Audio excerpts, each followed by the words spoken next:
Thank you very much. Good morning. Welcome to the opening ministerial plenary of this week's activities under the title of the Transformation of Education in Africa. And also welcome to the 25th of May, which is Africa Day. It marks the foundation of the Organization of African Union in 1963. This is the first high-level gathering of ministers from across the continent that we've brought together since the start of the pandemic, which has, of course, had huge impact on education and concerns we have, all of us, with loss of learning and skills development of so many young people. And of course, there's been no playbook for COVID, yet what we've witnessed is all stakeholders acting to ensure the continuity of education, and we've certainly seen more collaboration than ever. So out of these huge challenges of the last year, there are many success stories. And although forming education policy requires long-term planning, we have seen a rethinking in some countries and certainly a commitment to ensuring greater resilience in the system. And I'm delighted to say that we're joined with a stellar lineup of senior officials and ministers. I'll run through the speakers. We have the Honourable Angelina Motshekga, who's Minister of Basic Education, South Africa. His Excellency, Professor Khaled Abdel Ghaffar, Minister of Higher Education and Scientific Research for Egypt. Honourable Dr. Adutwum, who's the Minister of Education for Ghana. Honourable Paula Ingabire, Minister of ICT and Innovation for Rwanda. Honourable Edgar Mojo, the Deputy Minister of Primary and Secondary Education for Zimbabwe. Honourable Jerome Ochieng, who's the Principal Secretary of ICT and Innovation for Kenya, who's also joined by the Principal Secretary for Basic Education, Honourable Dr. Julius. This ministerial plenary will be immediately followed by some key presentations, technology presentations on the development of skills that we're no doubt going to hear from our ministers this morning. So now I'm going to hand over to Norberto Carrasquel, the Director of EMEA for Intel, and the floor recognizes you, Norberto. Have a lovely session. Thank you very much. Many thanks, John. Your Excellencies, Honorable Ministers and Secretary, distinguished guests, ladies and gentlemen, all protocols observed. On behalf of Intel, I would like to start wishing you all a happy Africa Day. That said, thank you as well for your participation in this virtual edition of the Transformation of Education in Africa event. We have for sure talked a lot about disruption in our previous editions of this essential education forum, yet we could never foresee an environment like what we are living nowadays in the COVID times. I feel comfortable saying that there is a before and after 2020 in our lives, in our economies, and surely for education. We will be talking a lot about the implication, the policies, the programs, the learnings of this environment in our plenary session today. It's an honor to have such a distinguished panel with us, and we will be listening firsthand to the strategies and the initiatives that their countries have put in place to ease the impact of the pandemic and to transform education permanently to the requirements of the future landscape. Without further delay, let me invite our guests to make their opening remarks, and afterwards we'll have a conversation about some of the topics that will be introduced by each panelist. I'd like to invite first Honorable Angelina Motshekga, Minister of Basic Education, South Africa.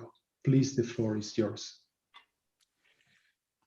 Thank you very much, Facilitator. Let me acknowledge the Chief Executive Officer of African Brains, the Honorable Ministers that are here, distinguished guests, ladies and gentlemen. Indeed, on behalf of our country, I wish to congratulate the organizers of African Brains for organizing this high-level virtual event of Africa's education leaders. As a country, we do pledge our support in anticipation of a successful online meeting of Africa's education leaders. Because indeed, Chair, this generation of leaders must lift Africa's education out of the historical doldrums that we had found ourselves from colonial era and the recent conundrums that are occasioned by the global pandemic, which is COVID-19. Indeed, the theme transformation of education in Africa is timely as we dialogue on lessons learned in the inaugural year of COVID-19. Indeed, as Mandarins of this epoch, we are being called upon to reflect on the most significant risks facing education today and craft viable strategies so that no African child is left behind. We do regard as a country education as the greatest equalizer in a world bedeviled by rising poverty and stubborn inequalities. Our modern problems, including climate change, economic stagnation, and global pandemics, such as COVID-19, do require a more significant education investment in a new cohort of learners and teachers. Luckily, as Africa, we pride ourselves that Africa has a very youthful population. We are told that 60% of African population is under 25, making Africa the world's youngest continent. And we do believe that we must leverage this youthful energy and exuberance to create a brighter future for our motherland. Despite South Africa being considered one of the largest economies in the continent with modern telecommunication, banking, and minerals, we are, as a country, we believe we are toddlers in the real world of digital innovation and education. However, the lack of resources that we experience have not stopped us from setting up policy frameworks for a digital future. As a country, we continue to learn from our peers across the globe, including from our continent in Africa, about the best possible strategies to achieve meaningful rollout of ICTs. As we know today, ICTs are a backbone of learning and teaching the new skills required for an ever-changing world. As a country, the government of South Africa has developed various policies that articulate how the country intends to implement digital transformation before and after COVID-19. Our critical policy reforms include our National Development Plan, which is a long-term plan for development and provides a broad strategic framework to guide key choices and actions, including inclusive digital transformation. We've also developed what we call the Public Service Corporate Governance ICT policy, which promotes ICT governance as an integral part of corporate governance. We've put in place a national broadband strategy and policy, which is a policy imperative that outlines how the government will address the issues of digital readiness. And these include our institutional readiness, infrastructure, open access, content, and entrepreneurship. We also have put in place cybersecurity policy framework, which deals with cybersecurity and calls for building capacity to establish partnerships to strengthen awareness, enforcement, and protect critical information. We also have an integrated ICT policy, which articulates how government will deal with the digital transformation. The issue of transformation in our education system received a great boost when our president in his 2019 address did outline the framework for skills and the changing world. We did agree on the expanding of training of educators and learners to respond to emerging technologies, including Internet of Things, robotics, and artificial intelligence. And the president did announce an introduction of new skills, for instance, as robotics, coding, and data analytics to improve the uptake of digital skills required now and into the future.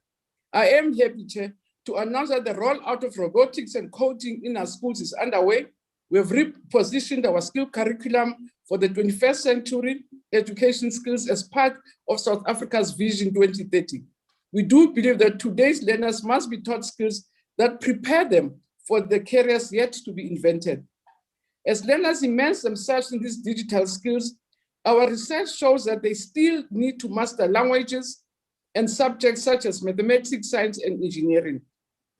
But we believe that the multiplicity of learning areas that we have provided in our framework for successful learning in the classroom goes beyond ensuring that our students thrive in a world where change is constant and learning never stops. We have built all this in our school curriculum, but have also included entrepreneurial skills in the various subjects. We have already developed a teacher training program which upskills our teachers for all these important learning areas, and we are piloting them in different schools in our different provinces.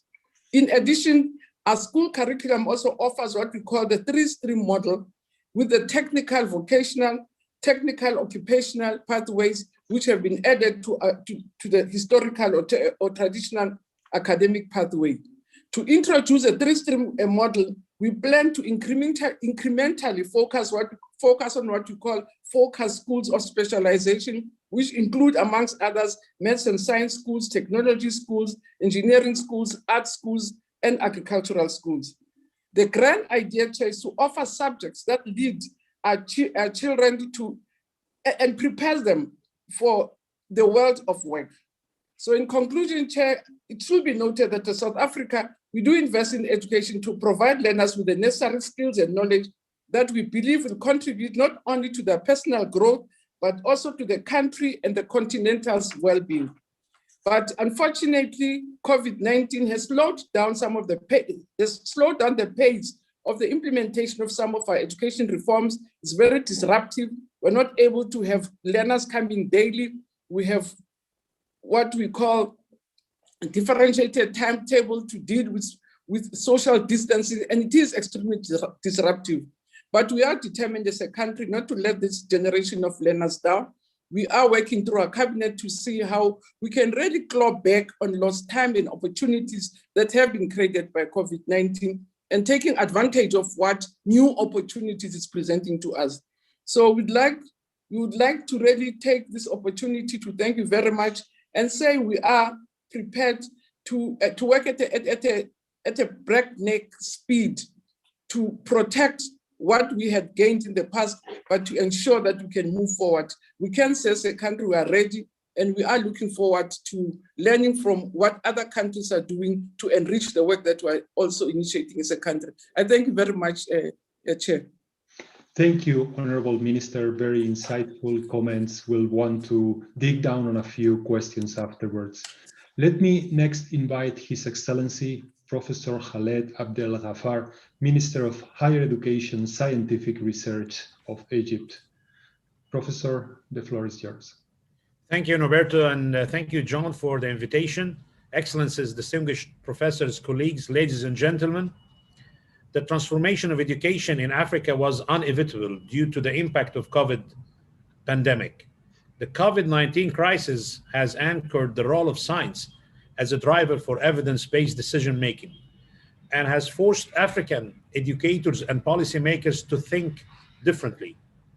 The Egyptian government has taken many measures on the level of policies, legislations, and applications with the aim to render education accessible and inclusive for everyone during that pandemic.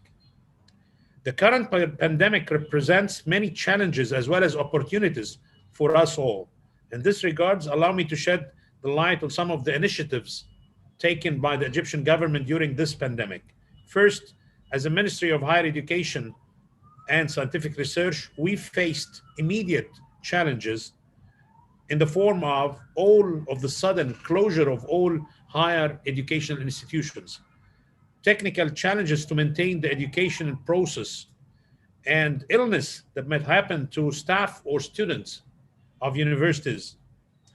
Research work for all our researchers on COVID-19, international student mobility, and maintenance of the online education and its quality at the same time, financing higher education institutions, and cooperation internationally with other countries for research to find out a solution about COVID-19.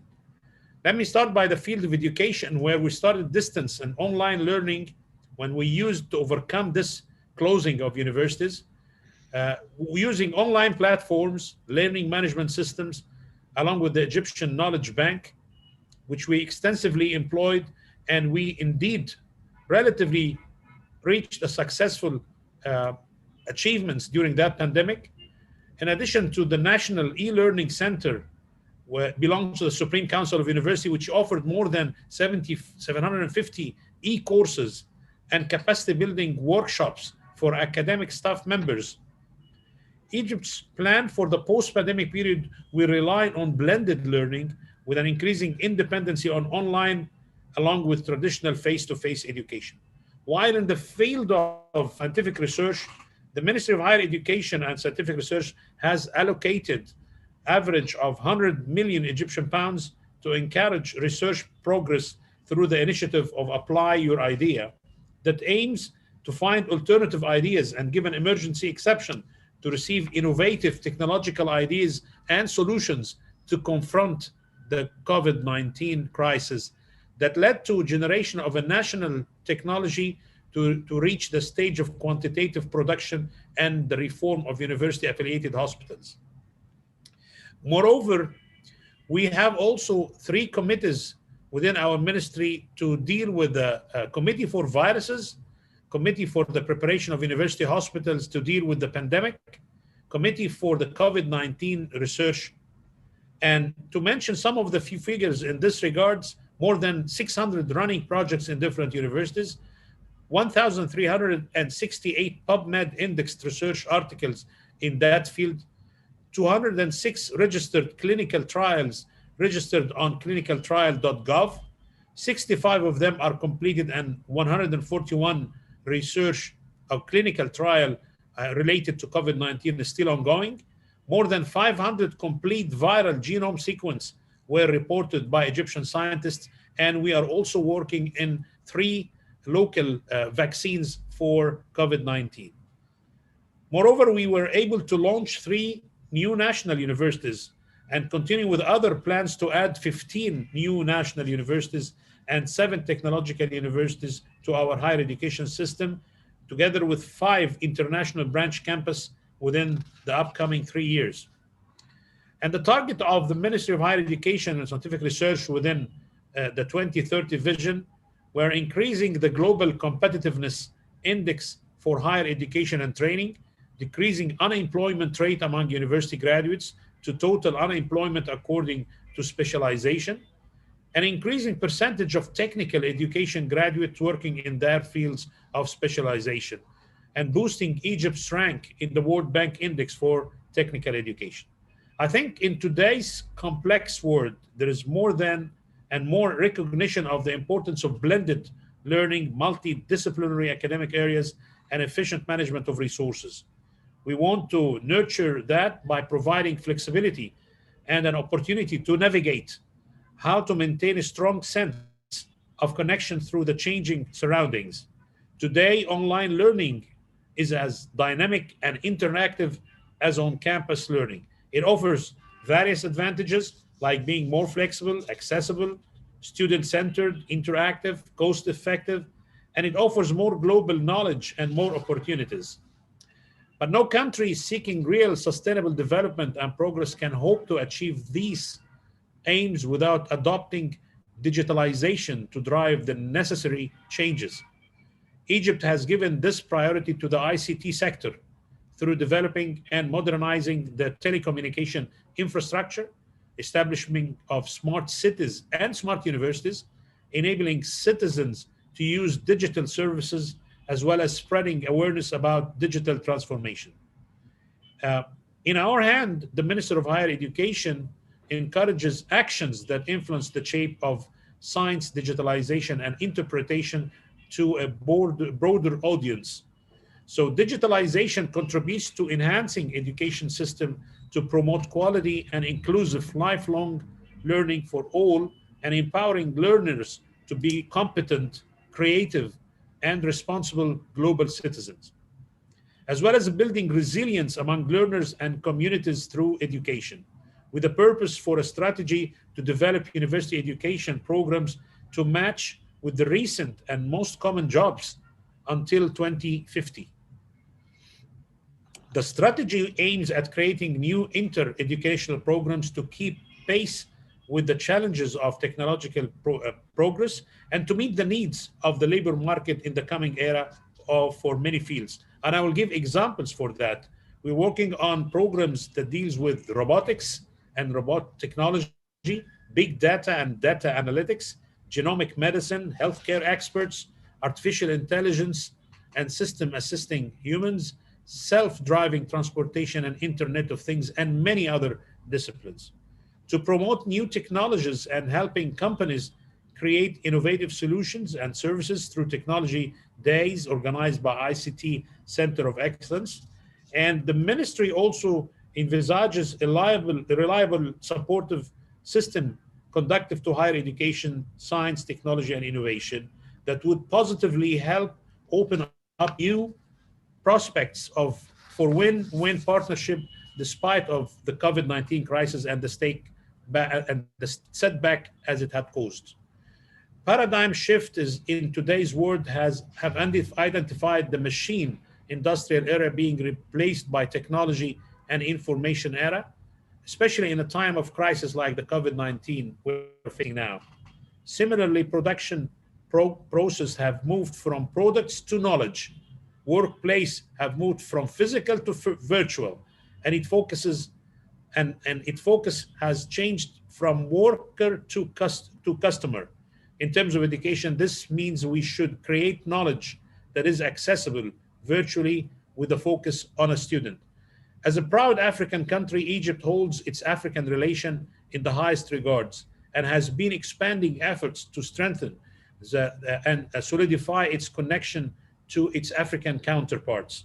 And I remember President Abdel Fattah Sisi said in his address to the 33 African Union Summit in Addis Ababa that African solidarity is a vital entity that can move situations and impose itself on events.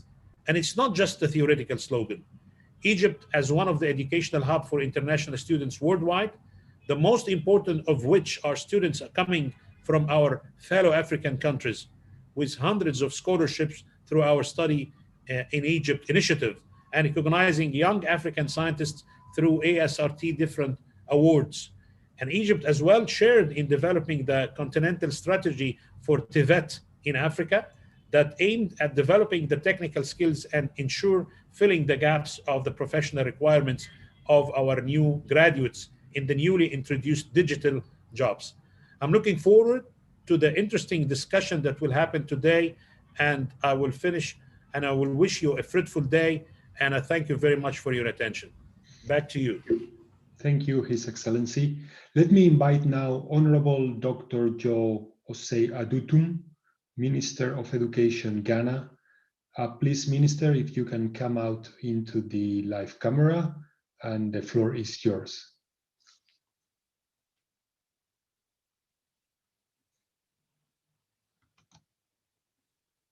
Minister Adutun.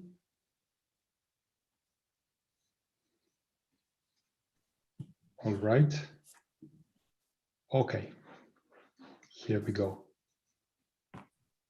The floor is yours.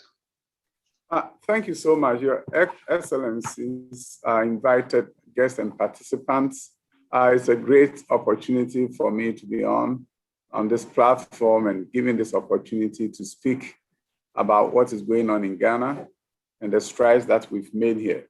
Prior to the COVID-19, there were some bold initiatives and reform in education that was being implemented by the government, of course, led by the president. We all have heard about, I'm sure most of us have heard about our implementation of the free senior high school program, a program that have enabled us to enroll more students in high school. Those who couldn't go to high school in Ghana because of the cost barrier, paying school fees, paying for boarding fees, have now been given or were given opportunity to attend high schools. We've been able to grow our high school enrollment from 800,000 to 1.2 million within a space of 3 years. So in fact, the enormity of the investment, most people were saying, you can do it. There's no way an African country can do this. How can you get students to go to boarding school for free? But the president was determined that it should be possible in Ghana for children. In fact, over 70% of the 1.2 million to live in boarding schools and be fed 3 times a day because the government is seriously committed to ensuring that we build our human capital. Because in this 21st century, the nexus between education and socioeconomic transformation is clear to everyone. That if you don't build a robust education system, you will not be able to change the socioeconomic fortunes of your country. So yes, the access challenge has been resolved for the most part in terms of secondary education. We're also are turning our attention to the tertiary level. Our gross tertiary enrollment ratio is 18.8%. Yes, within the African context, we can say that it's high. But we believe that we are not going to transform the fortune of our nation and the future of our country if we do not move this up to about 40%. So the president has set an agenda that by 2030, Ghana will have a 40% gross tertiary enrollment ratio. And it's not just the access issue that we are confronting. We also want to look at the issue of quality. We're also looking at the issue of relevance of that education to the socioeconomic fortunes of our country. And that is why we have now turned our attention towards science, technology, engineering, and mathematics education. At all levels of our education system, we're looking at STEM as something that is so important to us. STEM centers are being built in existing senior high schools. But in addition to that, we have 10 new schools that will be opening next year that are fully STEM-based, which is expected to enroll over 10,000 students next year in STEM-related fields. Students who are interested in aeronautical sciences, engineering, students interested in health and medical sciences, biomedical sciences, are going to begin this adventure in high school. So what we seek to do is to create a pipeline of STEM professionals across the entire span of our education system. So we have basic STEM program, we have senior high school STEM program, and our universities are looking at how they can boost our STEM enrollment, especially in the field of engineering. So at most of our universities where engineering is being pursued, we are doing everything possible to increase the enrollment. So we are turning not just to the brick and mortar education system, we're also looking at online. COVID-19 have taught us a lesson. And I think what we took from the time when COVID-19 was at its peak in this country is the fact that our tertiary education system could be more robust by moving online. The entire higher education system moved online. Zero rating of digital learning platforms and learning management system made it possible for the entire tertiary education system to move online. And now that COVID-19 is subsiding, what is going on now is that the university have learned from that experience, and they have now engaged in blended learning, some students going online for a certain period of time and then switching to school. So what we learned from COVID-19 is really helping propel us into the online learning space faster than we ever thought was possible. We are in the process of now building an open university where majority of the students will be learning online through distant learning platforms that we are establishing.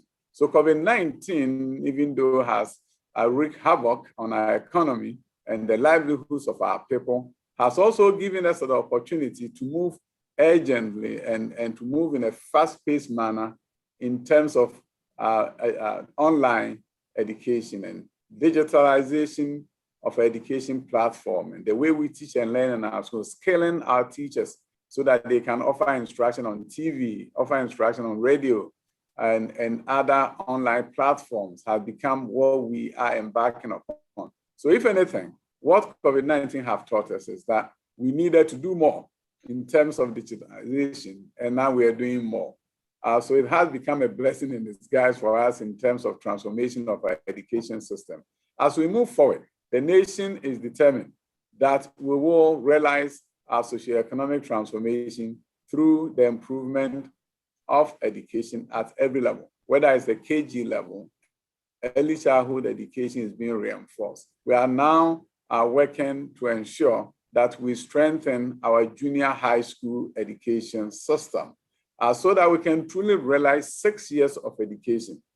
Before 1987, we had 7 years of secondary education, and all that was offered on one campus. Then after 1987, we split into two so that we have junior high schools in different locations and high schools in different locations. And we have realized that the junior high school did not get a full complement of resources for them to adequately execute secondary education instruction and learning. In fact, if anything, they were more like the primary schools than high schools. And now the government is reinforcing the idea that we need to have a fully implemented senior high school, junior and senior high school regime, where junior high schools have same resources as high schools. And with that said, then we can truly have a strengthened secondary education system that will enable our students to be engaged in the STEM-related fields and any other field of study that will help turn out the graduates that we need for our system to function the way it should. And of course, in the area of TVET, there's a major transformation underway in Ghana. Prior to this transformation, TVET was being executed in about 11 ministries. Almost all ministry has something attached to them called TVET. Now, all of that is being moved to the Ministry of Education with a TVET Director General who is going to superintend over the TVET regime, ensuring that we can do competency-based learning. But in addition to that, we have also set up industry sector skill bodies, like is done in Germany and other nations that have done well in the TVET field. We're also moving on to the dual system, where for a certain number of days, our students will be in the industry, and then for a certain number of days, they will be in their classrooms. We want to ensure that when we train for industries that exist and that will be coming in the future, and that can only be done through an effective collaboration with the private sector and with industry. So in Ghana, we are looking at TVET, we are reinforcing education in all spheres to ensure that education can truly be that lever for socioeconomic transformation. Thank you so much for this opportunity. Thank you for your remarks. It's very inspirational. Next, I'd like to give the floor to Honorable Paula Ingabire, Minister of ICT and Innovation, Rwanda. The floor is yours. Thank you, Roberto, and honorable ministers and dear followers. Good morning, good afternoon, depending on where you are. Let me also start by congratulating the organizers for putting together a timely set of conversations that really look at how we can transform education in Africa. And I say timely because given that the education sector globally has been one of those that has been heavily impacted by the pandemic, has also been one where there's global cooperation in terms of really understanding how we, the fast-tracked investments that need to be made to minimize the learning losses that have been exacerbated by the pandemic and crisis in itself.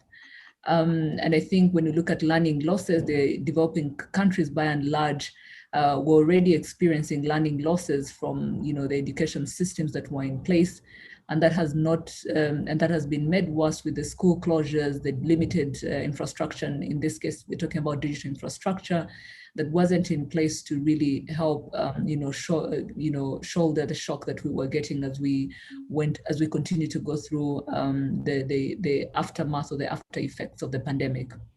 But I think, just like many of my colleagues have been speaking to, the needs, some of the initiatives that are already in place, I think we're all thinking about, now that we are moving away from the disruption that we've all experienced, how do we think about recovery? And we're going to be, rethinking recovery in many ways, looking at inclusion. By and large, I think many countries are faced with, effects from dropouts, repetition of classes, low enrollment rates that are happening across the board because of the different dynamics. But what I want to share with you as part of the opening remarks is some of the incentives that we've put in place as a country to minimize, some of these effects that we continue to see elsewhere. And some of these include really, even from a non-tech angle, thinking about boosting, school nutrition, expanding the classroom infrastructure, putting in place catch-up and remedial learning programs, and all this has really come a long way in ensuring that we have high rates of attendance for students as we really juggled or rethought what needs to be done to avoid dropouts that would be, an after effect of what we've, gone through a whole year of school closures happening globally. But as we think about, recovery, we're all rethinking the investments and partnerships we have. And at a broad level, Rwanda is currently engaged with the Edison Alliance that is looking at how do we unlock technology in education as an enabler, as a tool that is really at the core of pedagogy. We also have GIGA, which is one of the multiple components under the UNICEF program of reimagining education. GIGA is focused on school infrastructure, but the way we are thinking about it in Rwanda is not just looking at school connectivity infrastructure. We're also looking at making sure the teachers who are at the core of education have the right digital literacy skills to be able to take advantage of the infrastructure that is being put to their disposal. Making sure that they have access to devices that they can use in the teaching process, digitizing the content in an interactive manner that allows them, that minimizes the preparation effort that has to go into the fast-track learning that we are seeing many of the schools having to go through so that we can catch up with the losses that we've all experienced. But I think all that wouldn't have been possible if it hadn't been some of the investments that our Ministry of Education is putting in place. We've worked very closely with different partners, including the World Bank, to expand classroom infrastructure, which was really important as we see more children coming back into the school system. As we mobilize and put in place these incentives, it's also important that you keep the student-teacher ratio also possible, so that there is proper follow-up that can be provided in the classroom environment when you have fewer students that you have to deal with. But that also was coupled with the efforts that the Ministry of Education put in place to hire and train more teachers that were going to respond to these high enrollment rates that we were seeing post-COVID. And so once we have the school infrastructure expanded, we have the more teachers that are being hired and trained to get into the education system and support these the growing numbers of students that we are having. Then we're now thinking about what does it take to leverage technology as a tool, as an enabler for unlocking some of these opportunities, and we'll be discussing these in the Q&A session shortly. But the whole point is, as we move away from the current way of learning and teaching into a hybrid model of learning and teaching, to a blended model, I think the future has come sooner than we all anticipated. But it's also, it's a blessing in disguise and I think the key question is, how do we make sure we're not left behind with this fast-tracked digitalization that is happening, especially with the education system, and making sure that we are training massively. We're rolling out digital infrastructure across the board. We're digitizing all the content. We're making sure, learning is not just best in the classroom, but also outside the classroom. And that's only possible if you're thinking about the other platforms through which you provide access to the students outside of the classroom to continue to learn. And we've also been very, I think what we're seeing across the board, and I'll end on this note, is an industry-wide collaboration that is happening in really supporting education sector, where we've had many of our telecommunication operators, being able to zero rate the different platforms. Obviously, like any other developing country, we couldn't rely on online platforms alone. We were also looking at radio and television as a channel through which we can, ensure that there's at least a minimum level of learning that is happening during times of school closure and lockdowns happening. But all this to say is really to show the opportunity that is there to make the right investments going forward that will allow us, as we think about resilience, to bridge the digital divide and be able to shoulder the future shocks that may come from the different pandemics that we'll be seeing going forward. So I'll stop there, but thank you very much, and I'm very honored to be part of this conversation. Many thanks for your words, Honorable Minister. Our next speaker is Honorable Edgar Mojo, Deputy Minister of Primary and Secondary Education of Zimbabwe. Good to see you. The floor is yours. Thank you very much, Norberto. Let me recognize the presence of different ministers on the platform, our organizers and officials. I want to first of all acknowledge and thank you, Africa Brains, for keeping us connected and sharing ideas, experiences, and challenges. COVID-19 has brought with it new challenges which require adaptive ways to ensure that learning continues.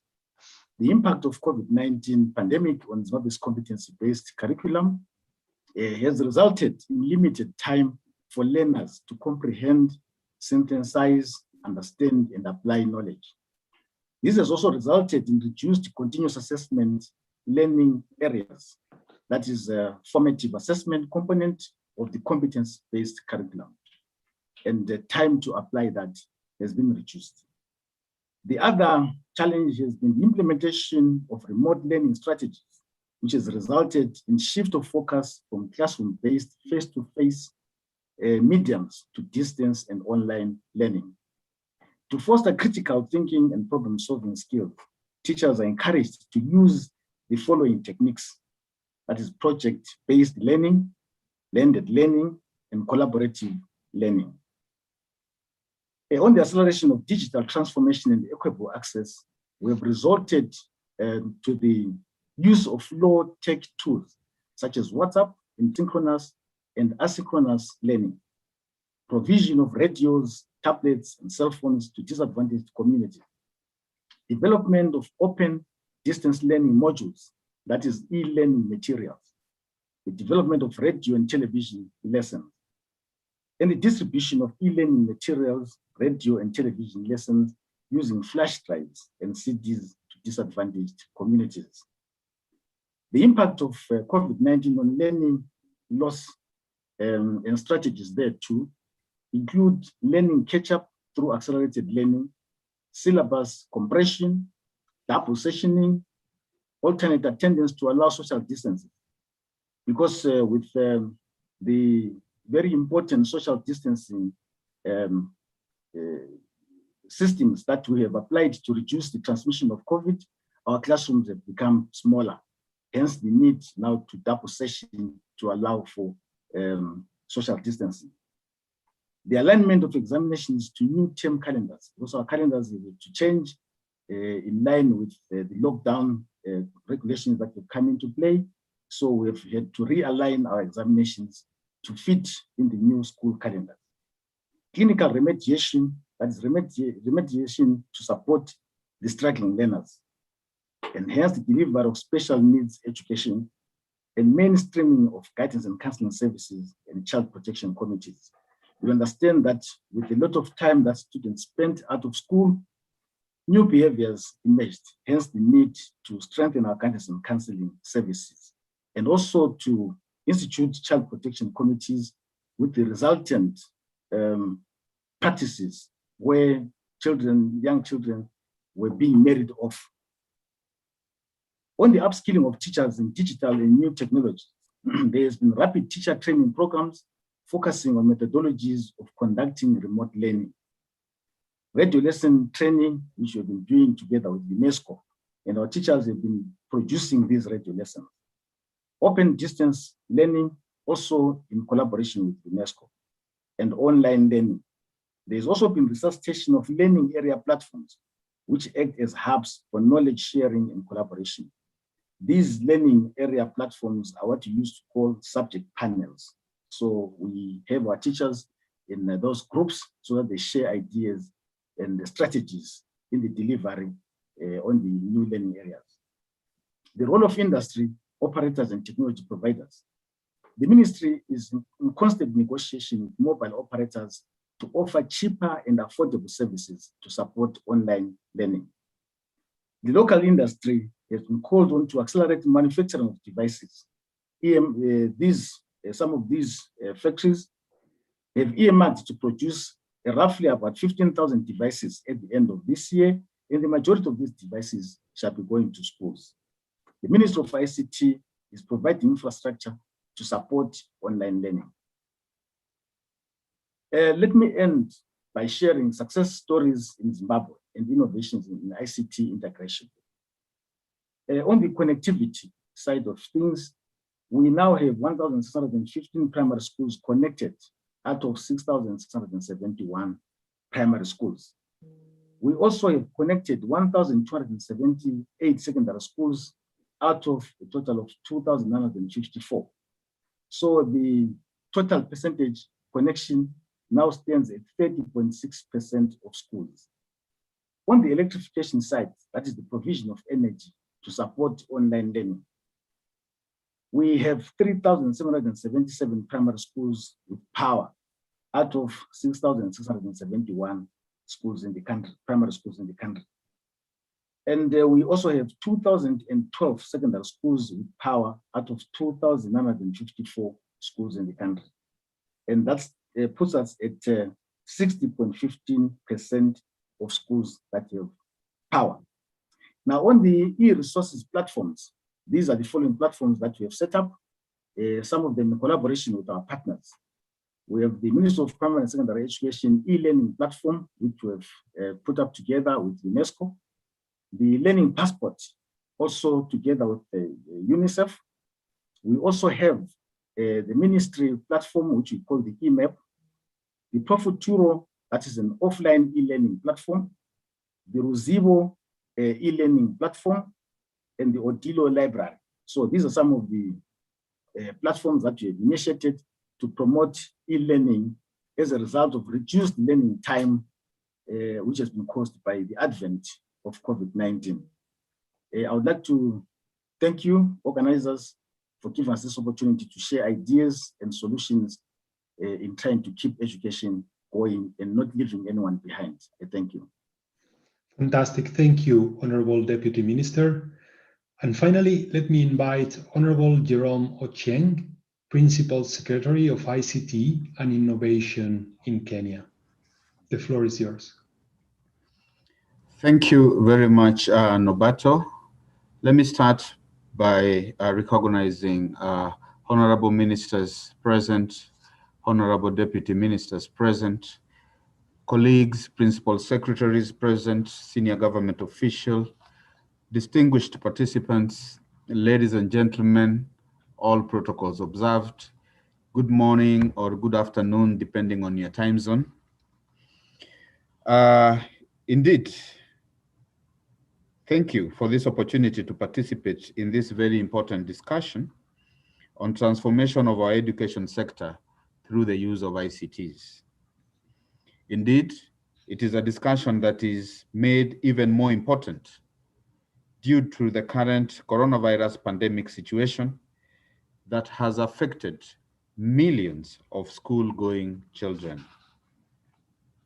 Conversely, however, the pandemic has brought with it a renewed focus and emphasis on the role of technology and innovation and the education sector, where technology is required by educators to teach, connect, and collaborate with students, parents, and peers is no less in the midst of this mind shift. The crisis in itself has brought a greater appreciation of the role of technology and innovation in meeting the demands of today's challenges in a globalized world, and has drawn on the power of integrated human and technology interaction during this pandemic. In Kenya, the Education Response Committee on COVID-19 developed a framework that sought to ensure uninterrupted learning during the pandemic, the safety and health of all learners, teachers, and school staff, as well as provide psychosocial support to teachers, learners, and even the school communities. From a technology point of view, we have a program that we call the Digital Literacy Program, abbreviated as DLP, that was initiated by the government's vision to equip pupils with the relevant skills needed in today's digital world. This program seeks to achieve this through the provision of learning devices, capacity building for our teachers and implementers, together with also providing broadband connectivity and digital content to schools. So far, the project has distributed over 1 million digital learning devices to the more than 21,000 primary schools, geared towards equipping learners from grade 1 to grade 3 within our education system with the requisite technology and digital tools in the learning environment from a very early age. Furthermore, we can proudly say that all the learner digital devices were assembled locally through a collaboration with our leading universities in an effort to build local manufacturing capacity, promote knowledge transfer, and efficiently manage the supply chain. We have a phrase that we call build Kenya, buy Kenya. Basically, this was geared towards ensuring that we are able to build our own devices. The program has a framework for identification of approved educational content materials under the stewardship of the Kenya Institute of Curriculum Development. In this context, Kenya had made progress toward making education accessible through digital channels prior to the current pandemic, although there is a lot more to be done. Excellency, ladies and gentlemen, distinguished participants, as we pursue digitization and the deployment of ICTs in the education system, we are also cognizant of the fact that digitization has its inherent challenges that require proper governance structures to be put in place in order to mitigate against these challenges. And of course, we are all aware of the online child protection as a key principle towards ensuring that as we also go digital, we are also protecting our children with whatever they see. Transition to online learning at scale is really a very difficult and highly complex undertaking for most governments and learning institutions, even in the best of circumstances, as technological advances often outpace the ability of decision makers to keep up, while infrastructure costs are also usually quite high. Infrastructure development is a critical component in ensuring a robust, reliable, and secure digital learning environment and forms the foundation upon which other solutions can be developed. And while infrastructure is certainly important, upskilling and reskilling of teachers in the new learning environment is key. Offering high quality, curriculum level relevant digital learning content and assessment tools, together with monitoring and evaluation, and also taking cognizance of the fact that cybersecurity and child protection remain key concerns as we pursue digital transformation in our education sectors. Excellencies, ladies and gentlemen, I would also wish to reiterate that all efforts to transform education through technology must address the profound equality concerns brought about by digitization, that we need to minimize as much as possible our digital device. As policymakers and stakeholders, we must consider critically the particular and individual needs of students with disabilities and other special education needs, the plight of those students in the underserved regions, and also the possibility to support the use of low bandwidth solutions, among other interventions, to bridge the digital divide. It is only when we have inclusion and equality in education that we can truly proclaim success in transforming education in Africa. And with those few remarks, ladies and gentlemen, distinguished excellencies, I wish to thank you all for organizing this and also wish ourselves great deliberations during this forum. Thank you. Thank you, Principal Secretary, and thank you all for sharing some of the learnings and insights from these past months. We have heard numerous similarities in the approach taken towards policy deployment, teacher training, and curriculum development, but each country is different and the strategies will have different implementations. Let me now move to a Q&A session. We have like 20-25 minutes. Please, if I could ask you to be aware of time so that we have the chance to fit at least one, if not two questions for every participant. Let me go back first to Honorable Angelina Motshekga. You have already been talking about the implementation of coding into South Africa basic education curriculum in 2022. Could you please elaborate on the progress so far? And maybe as a follow-up, can you also cover about the reasoning behind the introduction of robotics, particularly for the development of appropriate skills for Industry 4.0?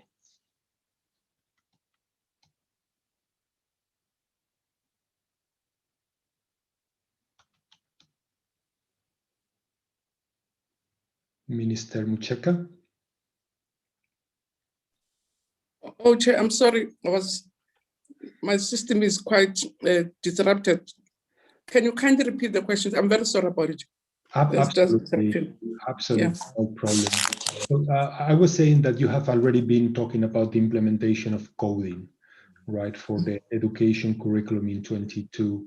I asked you whether you could elaborate on the progress so far and maybe as a follow-up, also covering the reasoning behind the introduction of robotics. Oh, no, thank you very much, facilitator. Yes, indeed, the coding and the robotics and the analytical subjects, including just specializations in ICTs. We had initiated them before 2019, and we were slowed down with the COVID-19. They were supposed to have started to be rolled out last year in 2020. So what we managed to do under the COVID environment was to develop the curriculum for robotics, for coding, and also pilot them in 10 schools per province to really see how our schools are able to get a take off, to get a service provider because the skills were not available necessarily in the system.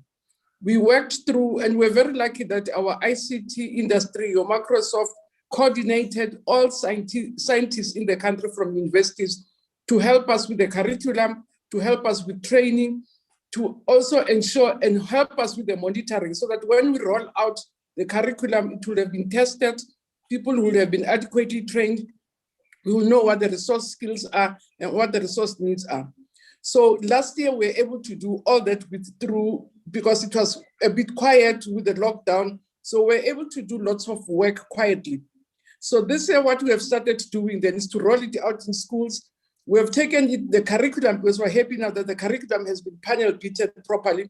We have taken the curriculum to our quality assurance body, which is an independent body, to say, indeed, is the curriculum is the robotics and the curriculum is in alignment with our national curriculum framework. They've given us a go-ahead. They're also monitoring to see if the curriculum is indeed in line, because it's supposed to start from grade 4 to grade 12. And when it gets to grade 12, then you have an independent evaluator of our curriculum for it to be recognized either by industry and also to be recognized by institutions of higher learning. So we had to go through the whole process, which is administrative and technical and professional, before we could totally roll it out. But the independent provider and the schools that are piloting are feeding us with information and assisting us to regularize the curriculum to ensure that it's in line with our curriculum framework. So the pilots have started, the monitoring has started, the curriculum has gone for assessment, and we are preparing even tools for internal assessment and instruments of how we assess the curriculum internally. And we had, fortunately, because of the quiet period of COVID-19, we were able to do the technical and the administrative processes without too much trouble. Thank you very much, Chair. Thank you. Thank you. I would like to go now to His Excellency, Professor Ghaffar. We've been talking multiple times today about the digital transformation, but this is not new. We've been talking about that for over a decade. Egypt has a digital transformation vision as part of the country 2030 vision. I would like to ask whether this transformation will now be accelerated after COVID-19. I would like to maybe understand on the digitalization progress of universities in Egypt and how this will build in resilience against any future shocks. Thank you so much. And on behalf of His Excellency, Professor Abdel Ghaffar, because he has to meet with His Excellency, the Prime Minister, and Dr. Shinawa, I'll continue.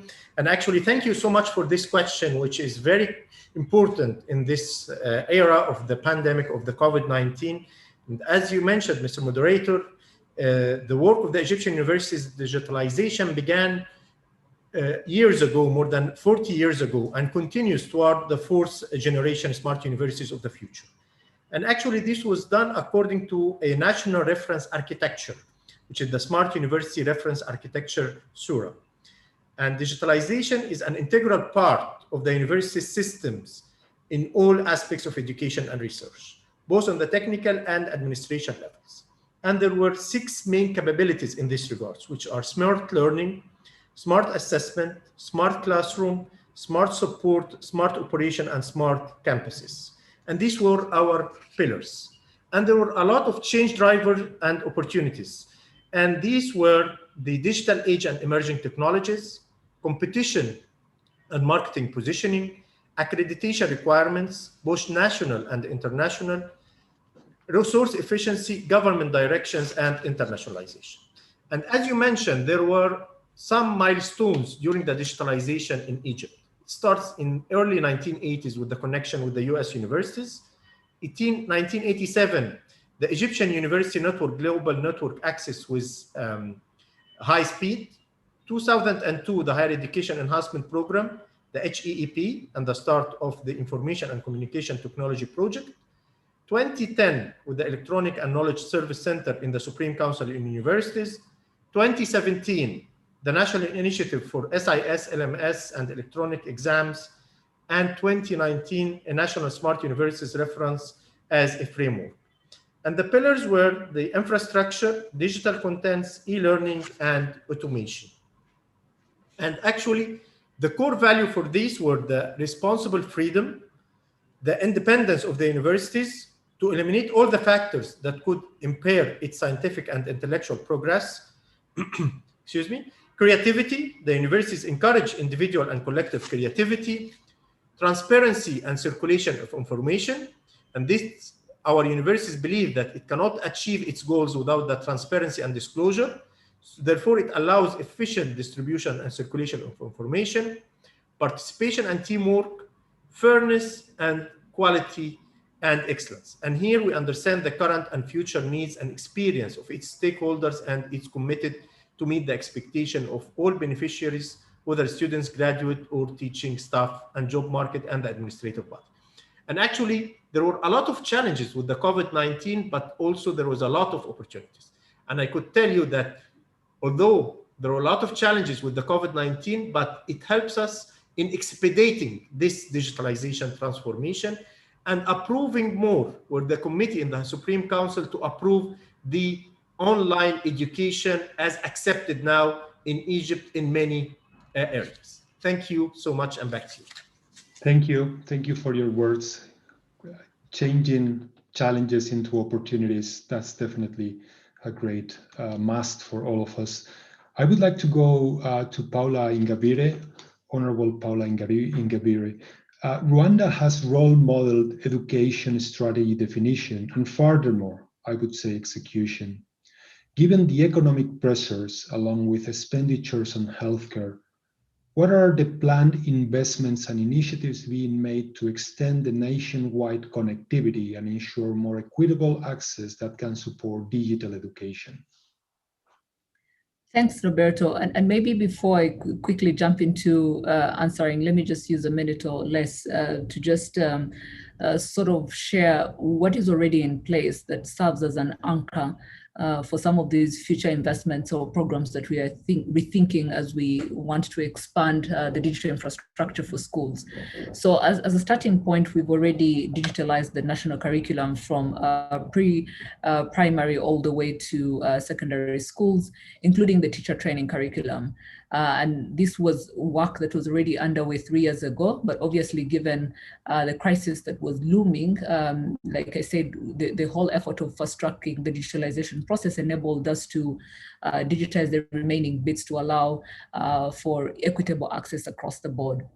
And we saw a rise in the number of usage of these platforms. I think I was responding to one of the questions that has been put in the Q&A, just trying to give a bit of a statistic where we have slightly over 3 million student population, and today you have at least 1.7, close to 1.8 users that are using these digital platforms.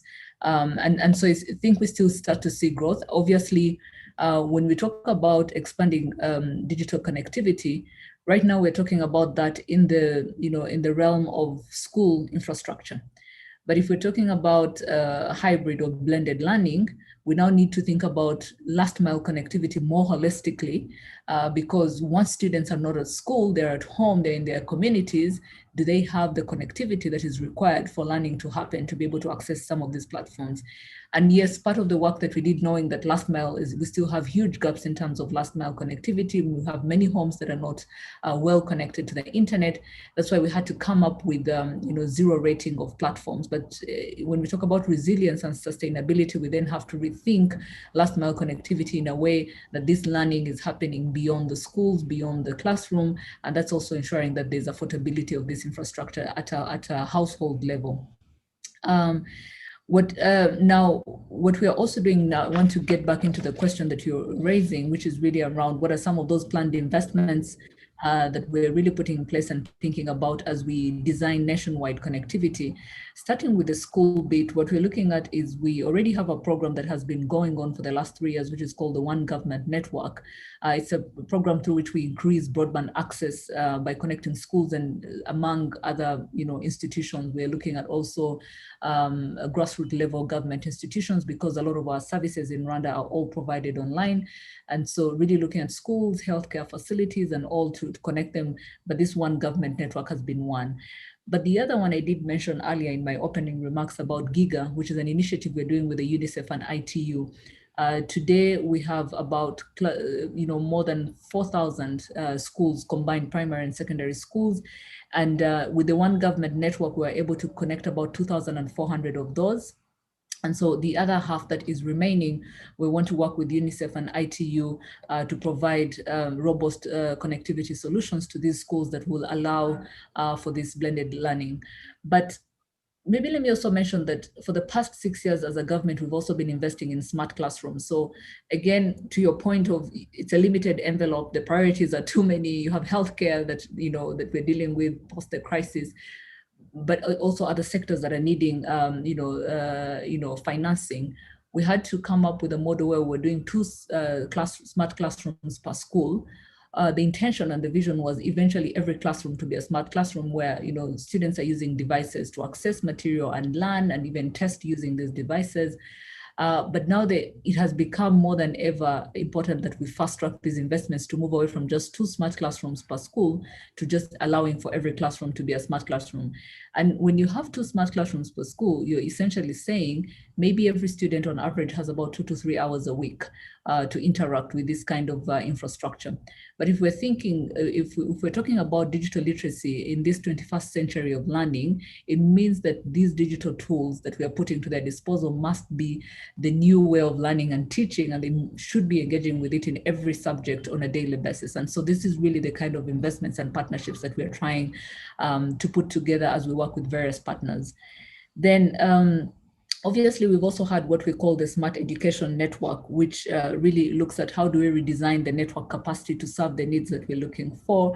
I think it's one thing to say you have the right school connectivity infrastructure, but how much bandwidth, how much capacity is there? Can it serve the needs for a student population of, let's say, 2,000 students per school, if that's what you have? How much capacity do they need to adequately be able to use all these online platforms and the teachers that are in there? So these are some of the investments that we're working on with the partners like like Edison Alliance, UNICEF, ITU, the World Bank as well is really a partner that has been helping us with putting in place a quality-based education program, which has interesting aspects around, because if you're talking about using ICT or digital technologies for learning and teaching, the teacher is at the core of that. They need to have the skills first so that they can impart them to the students. And so with the quality-based education, we're already looking at how do we provide scripted, learning or teaching material for teachers, and how does that translate into how they're delivering their classes? How do we teach teachers to use some of these digital tools that we are putting to their disposal? So some of these, again, in a nutshell, I think the investments that we're making are moving all the way from infrastructure, which is really the baseline kind of investment that every country should be making, to now thinking more holistically. If you have the infrastructure, which is more like a road, how do you drive demand? It's the content, it's the devices, it's the skills that are needed, and all these really require shared and parallel investments to achieve that. Thank you. Thank you. Appreciate your complete answer with some explanation of the current status as well. Thank you for that. I would like to virtually move to Ghana again and invite Honorable Dr. Adutun to give us a bit more about how the COVID-19 pandemic has impacted the planning of the Ghana Accountability for Learning Outcomes, the Galal project.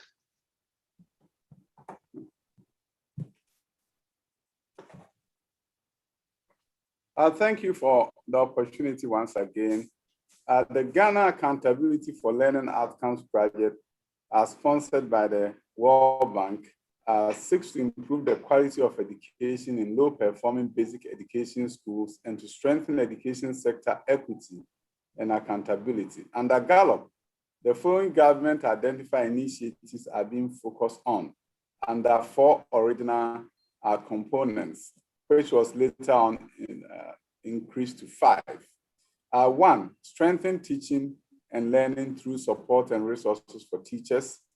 2, strengthen school support, management, and resourcing through learning grants, district capacity building, and the establishment of school management councils. Number 3, strengthen accountability systems for learning. And through that, we establish a dashboard, a national assessment, and then teacher deployment rationalization. 4, technical assistance for institutional strengthening, monitoring, and research. And then 5, support the national COVID-19 response for continuing learning, recovery, and resilience in basic education.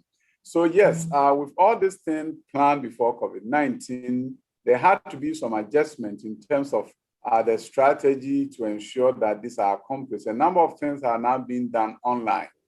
Teacher professional development was shifted online in response to COVID-19.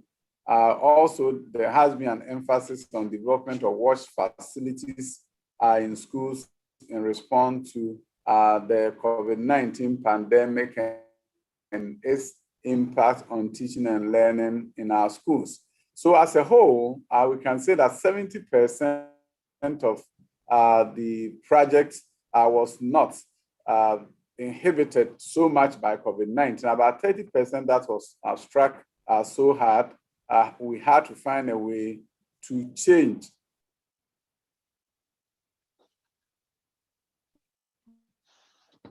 the way to actually implement and what our inspectorate authority was supposed to do under Galal. When schools closed, of course, they could not physically inspect the schools. But now they have fast-paced the process in such a way that they've caught up with school inspections and with the in the Galal schools. So as I speak with you, the Galal project is on track.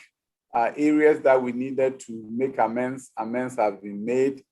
We've used a very good amount of time during the first semester of school opening in focusing on learning loss and how we can really bring the students back on track. Various activities have been done that have really strengthened the Galal program. As I already said, in cases where we had to teach online, online teaching was done.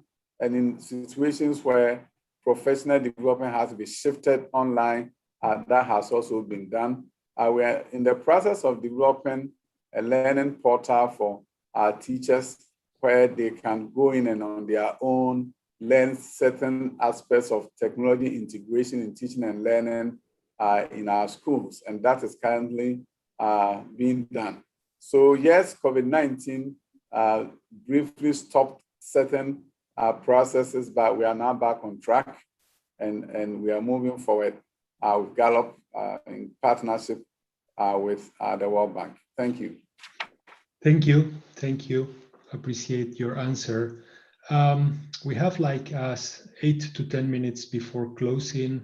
Let me now greet Honorable Dr. Julius Joan, Principal Secretary, State of Department for Early Learning and Basic Education in Kenya. To help me understand, why is it important to balance the education transformation efforts in between the long-term primary education and the short-term higher education programs? And also maybe if you can develop a bit more into how can education help Kenya come out faster from the COVID-19 economic impact? Thank you, honorable ministers and the organizers for this invitation. I think my colleague Jerome had already given a general framework of how COVID has affected Kenya and the structures that we've been trying to put in place. Incidentally, this struck when we were in the middle of a major educational reform in Kenya, where we were, we just introduced competence-based education about 4 years ago. So we have two parallel systems currently running in the country. And so when COVID struck, basically, it affected our education in 3 parameters. One, the university education was majorly affected, but because the universities are semi-autonomous, at least a lot of our universities were able to proceed with their virtual engagements. A lot of universities held virtual graduations and all that. We have the technical training institutions. I think this was the most affected in the sense that a lot of them and the nature of their training required a lot of physical attendance. But I'm aware that because I was there before, they have since moved on to move a lot of their trainings virtually so that they can now embed blended learning in the process. Now, basic education with the largest number of learners in the country was quite hard hit. Fortunately, and in my previous job when I was in charge of the Kenya Institute of Curriculum Development, we had already started the process of developing virtual learning, e-learning platforms through the Kenya Education Cloud. And this gave us a lot of impetus. So immediately COVID struck, we quickly went on radio, on TV, online learning, but we still appreciated that there were learners who could not be reached by virtue of the massive size of the country and some of the areas that were completely inaccessible.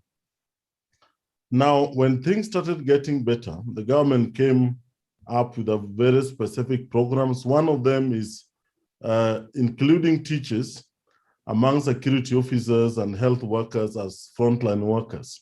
And so the vaccination, the first phase of vaccination has focused heavily on people over 58 years, as well as teachers, security officers, and health workers. I think research seemed to also show that young learners don't seem to be asymptomatic where they get to be affected by COVID. And so we went ahead and opened schools in October for face-to-face learning. We've gone ahead and we sat our national exams in the last 1 to 2 months. And currently we are again back to face-to-face learning but vaccination is still going on. But yes, COVID really affected the economic recovery of the country, and education becomes extremely critical in this because the economy of the country basically depends on the labors, the kind of skills that we can put out there. Whether you talk of agriculture, businesses, production industries, loss of employment, all these have been heavily disrupted. And currently, as already explained by many of the ministers, many people are going virtual to ensure that a lot of our systems are automated so that people do a lot of work from home. Now, the economic recovery of the country is highly dependent on how we galvanize education and the other sectors. One of the things that was implemented by His Excellency, our President, is the stimulus package, where we decided that so much money was going to be in the realm of 1.9 billion Kenya shillings was put into the school program to provide desks to schools to expand the sitting space and all that. Now, this money was availed to the Ministry of Education and was being paid directly to the artisans who are contracted, in a sense, in every part of the country, so that the money could go to the community while the desks were going to support the schools. In this next year's financial budget, we have again put in a similar amount of money so that the money goes directly to the artisans, while at the same time benefiting the schools. There were other packages that were put for various sectors, like tourism, money that was availed to those in the tourism industry, including those in educational institutions that train in tourism sector, to enhance their ability to remain afloat. There was also money that was availed to the banks so that they could give loans to SMEs so that they enhance support to the small scale traders. Perfect. Now, going forward, the government is investing heavily currently on digitization, as already been mentioned by others. Through the GPE program, a lot of money has been put to enhance digitization of the curriculum and all the gadgets that are, it's a whole ecosystem, the training of the teachers, the equipment, and the software, which is the digital content. We are also expanding our TV programs to enhance education. We have reorganized our term dates to ensure that by 2023, January, we are back to the normal educational system, hoping that things don't get worse and hoping that we don't have to close again. There are several other things that we have put in place, the psychosocial support for both the teachers and the learners, focusing specifically to the girl child. Many of the girls had various effects, some became pregnant, and we insisted as a policy that all learners had to get back to school regardless of what had happened to them. And there was a massive campaign across the country on the same. We have also gone ahead and ensured that our assessment for the lower classes up to grade 5 is done online, where the Kenya National Examinations Council sends the assessment test to schools, they download, they do the assessment, and then send back to the Kenya National Examinations Council. Several other things been put in place with the support of other organizations like MasterCard Foundation, and I believe challenges will always remain, but the countries must remain resilient so that we can move forward. For the sake of time, maybe I'll leave it there. I appreciate further engagement. Thank you very much. Thank you. I appreciate your answer. In the sake of time, let me thank you all for your valuable answers and comments. And I'd like now to proceed with the closer. COVID-19 brought overnight tremendous pressure on governments, educators, students, schools, and families. I believe it might be worth, after this long year, to reflect and ask ourselves what we have learned. One of the answers that we will find is that anywhere learning is possible, but it is very challenging. Reliable access has been extremely difficult, and equity issues are significant and had paralyzing effects on most of our countries, not only in Africa, but worldwide. We've also realized that the migration to a remote learning environment is totally different if we have acted reactively, driven by urgency and deployed in a matter of weeks, or if we had planned online blended curriculum and we have been developing that over time. Looking in perspective at technology, it has been a mixed scorecard at best. Yet, despite all these challenges, it is clear that the use of technology within education is only going to keep expanding.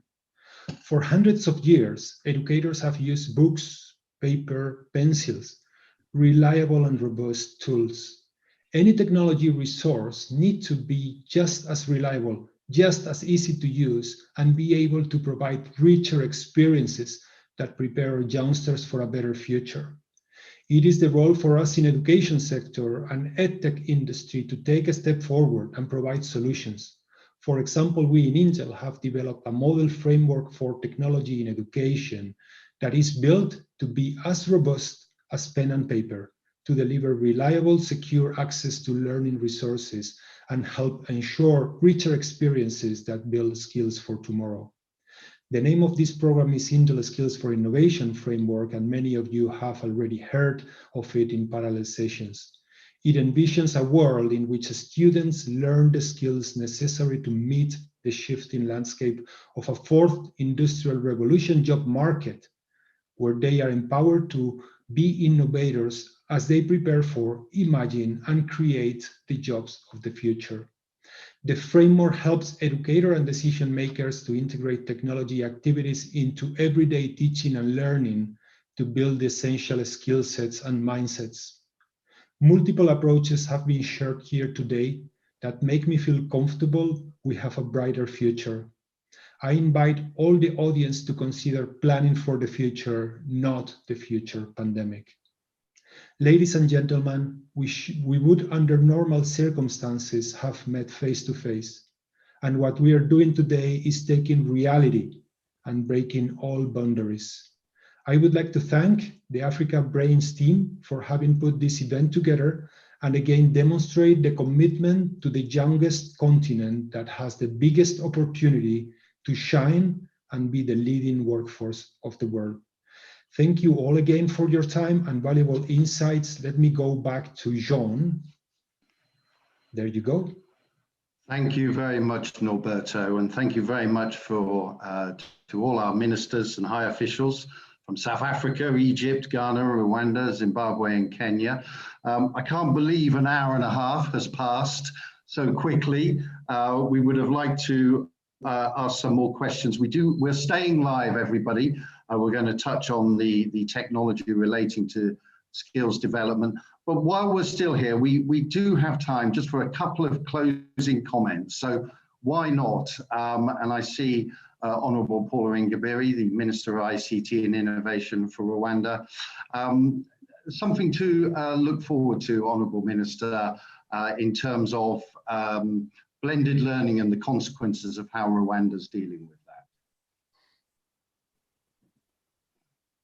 Thanks, John Glassy. And since these are parting words, I think it was definitely a great opportunity to share what we are doing, but also most importantly to learn, from others what's happening across the board. I think there's really a lot of value in sharing experiences, and because the challenges that we are facing are not specific to just one jurisdiction; they are global in nature. And I think this kind of partnerships and sharing of experiences should also be done also in a global format. So thank you for providing that kind of platform that has allowed for many of us to share and learn from others. Now, one other thing I wanted to point out, I think it's good with all the things that are happening. There was one of the questions I responded to earlier to your point of, consequences of blended learning. I think one of the questions that was on the Q&A platform was around, why is Rwanda investing in school expansion and hiring of more teachers if we're thinking about, one, if the pandemic continues to have the kind of impact it's having on us today or to last for a longer time, is in that wasteful resource. And I think I'm hoping that even at the end of this conversation, what is clear is that as governments or as countries, it's not like we're making a choice over one form of learning over the other. It's quite clear that we're going to need a hybrid, a mix of options to really ensure that we can drive quality learning, but also make it accessible for many people. But in doing so, we then have to walk backwards and think about what are some of those constraints? I just responded to another question, which was really around how do we think about personalized learning? Because honestly, that's really the future of learning, ensuring that, we understand the gaps that individual students have, and we're able to customize content in a way that allows them to learn at their own pace, but also to learn independently. And everything we're discussing here with the fellow ministers are really some of those, what I could call baseline investments that every country should be making, that will then enable these edtech entrepreneurs. Our conversation today was focused mainly from a policy level, what is being done. I think what we also need to see is the other angle of entrepreneurs who are really building these platforms and tools, but they will need us to sort of provide those demand drivers that need to be put in place, those factors that need to be put in place to make it easy to achieve personalized education. So I will end on that note, John. I know you have many of us that will be giving parting words. I wanted to keep them brief, but thank you very much for having us today. Thank you very much, Minister. And I will just ask for some closing comments. South Africa, Minister Motshekga, are you still with us? Yes, lovely. sir. I'm here. Minister, do you mind just giving me some comments on collaboration over the last year? And we've spoken to people in South Africa a lot, how we've heard greater collaboration, greater respect between teachers and students, students appreciating how much work teachers have had to do. And we've heard from teachers stories of kids climbing up mountains to get a signal for their online learning in KwaZulu-Natal and so on. And do you have any reflections on the collaboration and success stories that you've seen in the last year?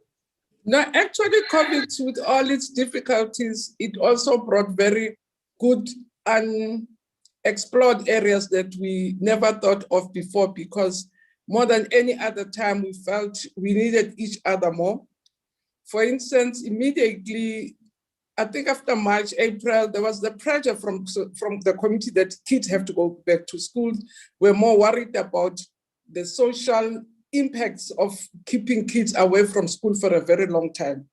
And to do that, we needed collaboration with the communities, with parents, with non-governmental organizations, with teachers, to work out a safe plan that will make sure that schools are not super spreaders. And it really forced us into a number of meetings with teachers to say, if we have to take kids back. Now, the plan was in April, when the lockdown was in March, and everybody was scared of going back. And it really forced us into a collaboration. We had lots of fights with teachers. There's lots of, at that time, we knew very little about COVID-19, and we had to inform each other. We had to work very close with the Department of Health to make sure that as we venture into sending kids back to school at the height of the pandemic, everybody will work together. So there was no one who was going to blame anyone to say, send our kids into a death trap. So we held almost weekly meetings with the teacher unions. We fought, as I said, but we agreed on principle that we want our kids back to school as soon as possible. We had to work with parents that they also take responsibility, so that whatever decision we take, they also are responsible for the decision. We met also, as I said, we met weekly with parents, with teachers, with learners, with NGOs. And again, COVID-19 helped us with a platform that it was not difficult to meet. It was not very expensive to meet. We met over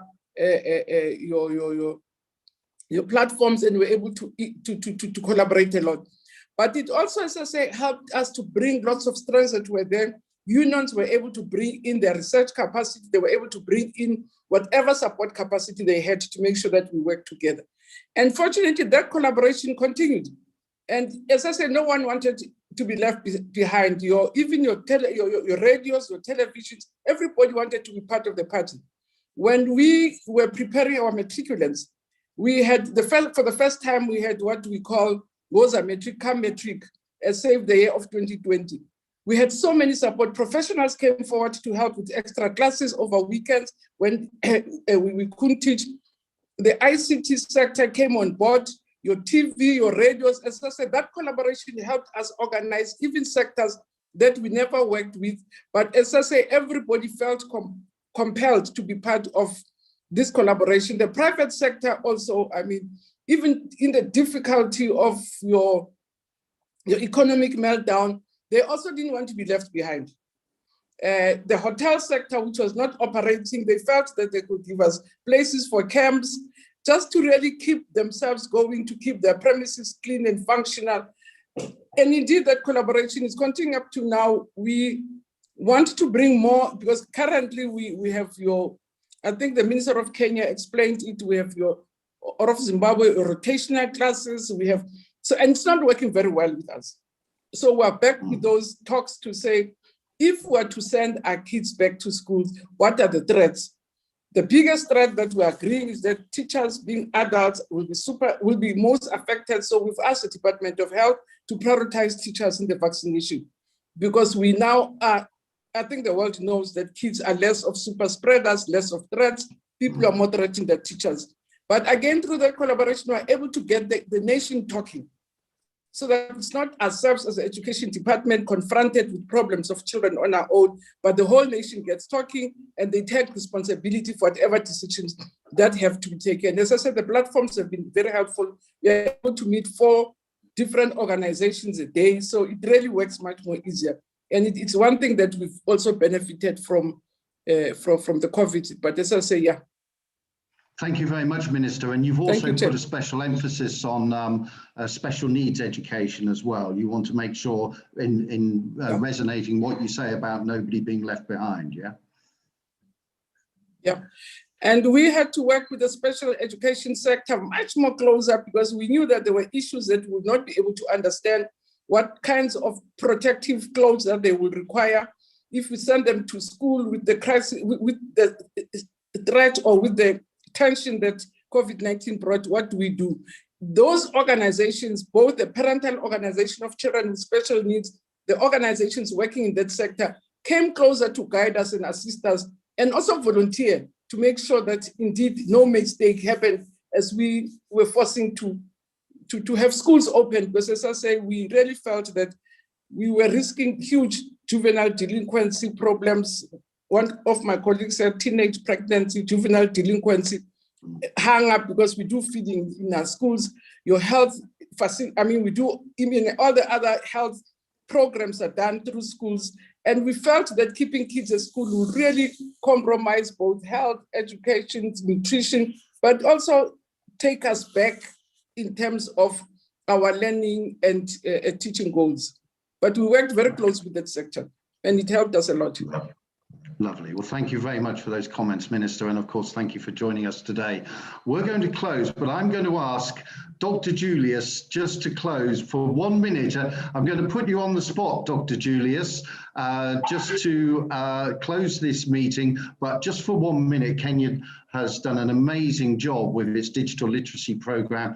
As the PS mentioned, over 1 million devices have been delivered. So if you don't mind, as we close, just for 1 minute, what can we expect of the next phase of the DLP coming up? Thank you very much once more, John and honorable ministers and colleagues. I think our next level in terms of expansion of DLP is what we call the phase 2 of the program. Now, in the phase 2 of the program, we are moving on as a country to expand the laboratories, the digital labs, so that we start building the digital labs for every school. You remember originally we had started basically from lower primary, but we realized that in the process, a lot of secondary schools already have the digital interaction. So we are now putting in money to expand the digital labs so that the laboratories become a place for thinking, innovation, and incubation for every school. And this is what we are focusing on. We are putting quite a bit of money in it. We just launched a 3rd university the other day that is going to produce the digital equipments and then, producing the parts and then releasing to the other 2 universities to do the assembly. So that is being expanded, and that is now the direction we are taking. But we thank you, everybody. We keep learning the challenges. We are still a few schools that are still getting the power connectivity. Where we can't have the grid power, we are putting solar, and I think that will continue expanding. Thank you very much. And I want to wish everybody well and keep safe. Keep safe. Yes, indeed, PS. Thank you very much. Thank you very much to South Africa, Egypt, Ghana, Rwanda, Zimbabwe, and Kenya joining us, but all of Africa, as I said at the beginning. This is Africa Day, celebrating the 25th of May, 1963. We have a whole series of programs coming on this week under the Transformation of Education in Africa. We're going to finish this plenary session. Thank you, Minister, Honourable Paula Ingabire. Thank you on behalf of Professor Khaled Abdel Ghaffar. Thank you, Minister Honourable Angelina Motshekga. Thank you to Honourable Deputy Minister Edgar Mojo in Zimbabwe. And thank you to both Principal Secretaries in Kenya, Dr. Julius Adutun and Jerome Ochieng. So normally, as we are in a real world, we all have a nice round of applause and shake each other's hands. Well, that's the best we could do today as we're in this virtual world. So thank you very much and have a lovely day to all our brothers and sisters. Take care. Bye. Thank you very much, and thanks to fellow ministers. Thank you very much. Thank you very much, Minister. Thank you very much. Do take care. All right, I'm going to quickly move on. Norberto, we're going to switch you over. Now, as you heard, all of us, apart from being here on the Zoom, we are streaming live through africanbrains.education.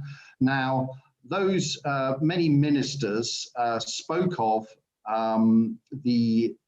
both the consequences of COVID and the necessary for greater upskilling.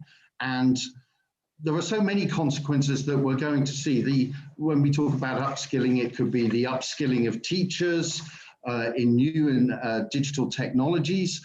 Of course, there's the need for a complete revision, a pedagogical revision of online learning. And no government in the world had a playbook for this. No government has a fully formed online learning education policy, because there are so many elements, bringing in the pedagogy, bringing in the privacy protection, bringing in the protection of intellectual property, the engagement of teachers and learners online. And so these consequences continue, including maybe adjustments to curriculum, making up for the loss of learning, which then of course affects how we do assessment. There's a greater shift from summative to formative project-based assessment. And of course, all around this, the greater concerns now that we've been through the last year of student well-being, social and emotional learning are very important factors. So in this we extended a bit over time, but we're going to do an hour now. The key point of what we raised this morning is how, with curriculum changing, with learning changing, so much more emphasis on problem solving and critical thinking. So how are we going to develop those skills that, for innovation? How are we going to leverage new technologies such as artificial intelligence? And so I'm delighted to say that we have 4 presentations live now from our partners at Intel. They'll be led by Gehad Galal, who's the Director of Education Strategy and Programs. He'll be talking about skills for innovation. Li Ping Kui, who's the Acting Global Skills for Innovation Program Manager, will be talking about skills and learning management systems. Then we go over to Nuno J. Martins, the EMEA Director for Global Partnerships and Initiatives. He'll be talking about AI for Youth, Artificial Intelligence for Youth. And then Dr. Bienvenu Soglu, who's the Government and Policy Director for Africa, talking about AI for leaders. So, and I believe as well, you'll be accompanying what you have to say with presentations. You all know how to do the sharing of the screen. These are straightforward presentations. For those of you who may be aware, we have the big discussion that kicks off tomorrow morning, where we have everybody engaging on what's being discussed. So I trust today you raised some important points. I'm going to hand over to Gehad Galal. Good day to you, Gehad, and you're going to teach us more about skills for innovation.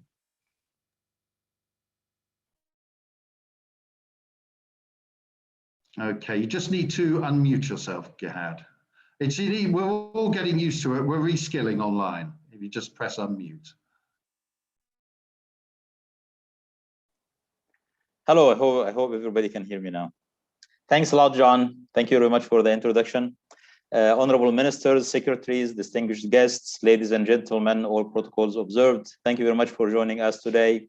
My name is Gehad Galal, and I'll be talking to you today about Intel newest initiative in education, skills for innovation. And before I start, Intel has a long history of supporting education. As a leading or a global technology innovation company, Intel feels responsible for working with all decision makers in education to ensure technology integration in education is as successful as it can be.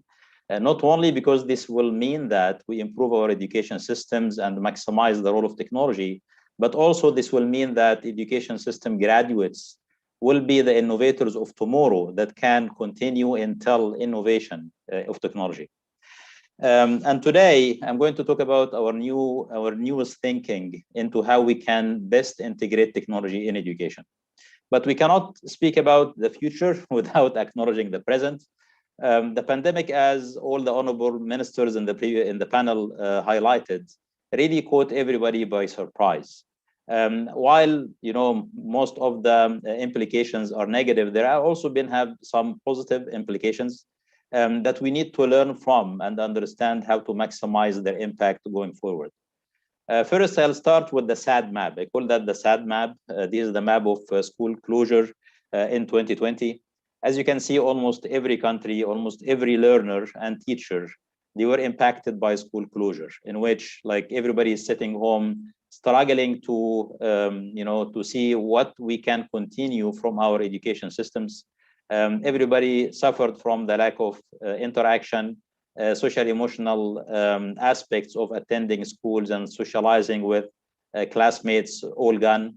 So with that impacting almost 1/3 of the students did not have adequate means to access any form of remote learning, whether it is digital, online, or even broadcast.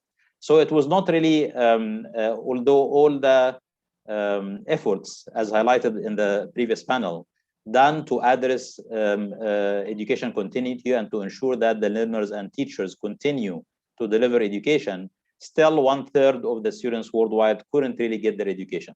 And that was at a hefty price. Research and surveys are showing that the learning loss suffered in previous year actually will impact country GDP by up to 1.5 for the rest of the century, believe it or not. So it's really a very heavy price for everybody to pay. And this forced all of our education decision makers to rethink their priorities in terms of the pandemic impacts. This rethinking is, we're going to just cover 3 of these emerging priorities. The first is on building resilient education systems. And by resilience, this doesn't mean that we are ready for the next pandemic when it hits. It also means that we are ready for the changes happening in the job market. We are ready for what the 4th industrial revolution is bringing us. The second priority is how we ensure there is a widespread adoption of technology amongst educators.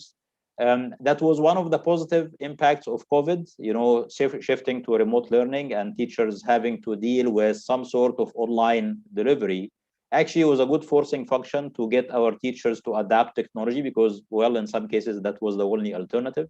We need to ensure that this continues. We need to ensure that we equip our teachers with the right technology, as well as we provide them with the right training so they are ready to teach to their students in whatever situation that we are put in the future.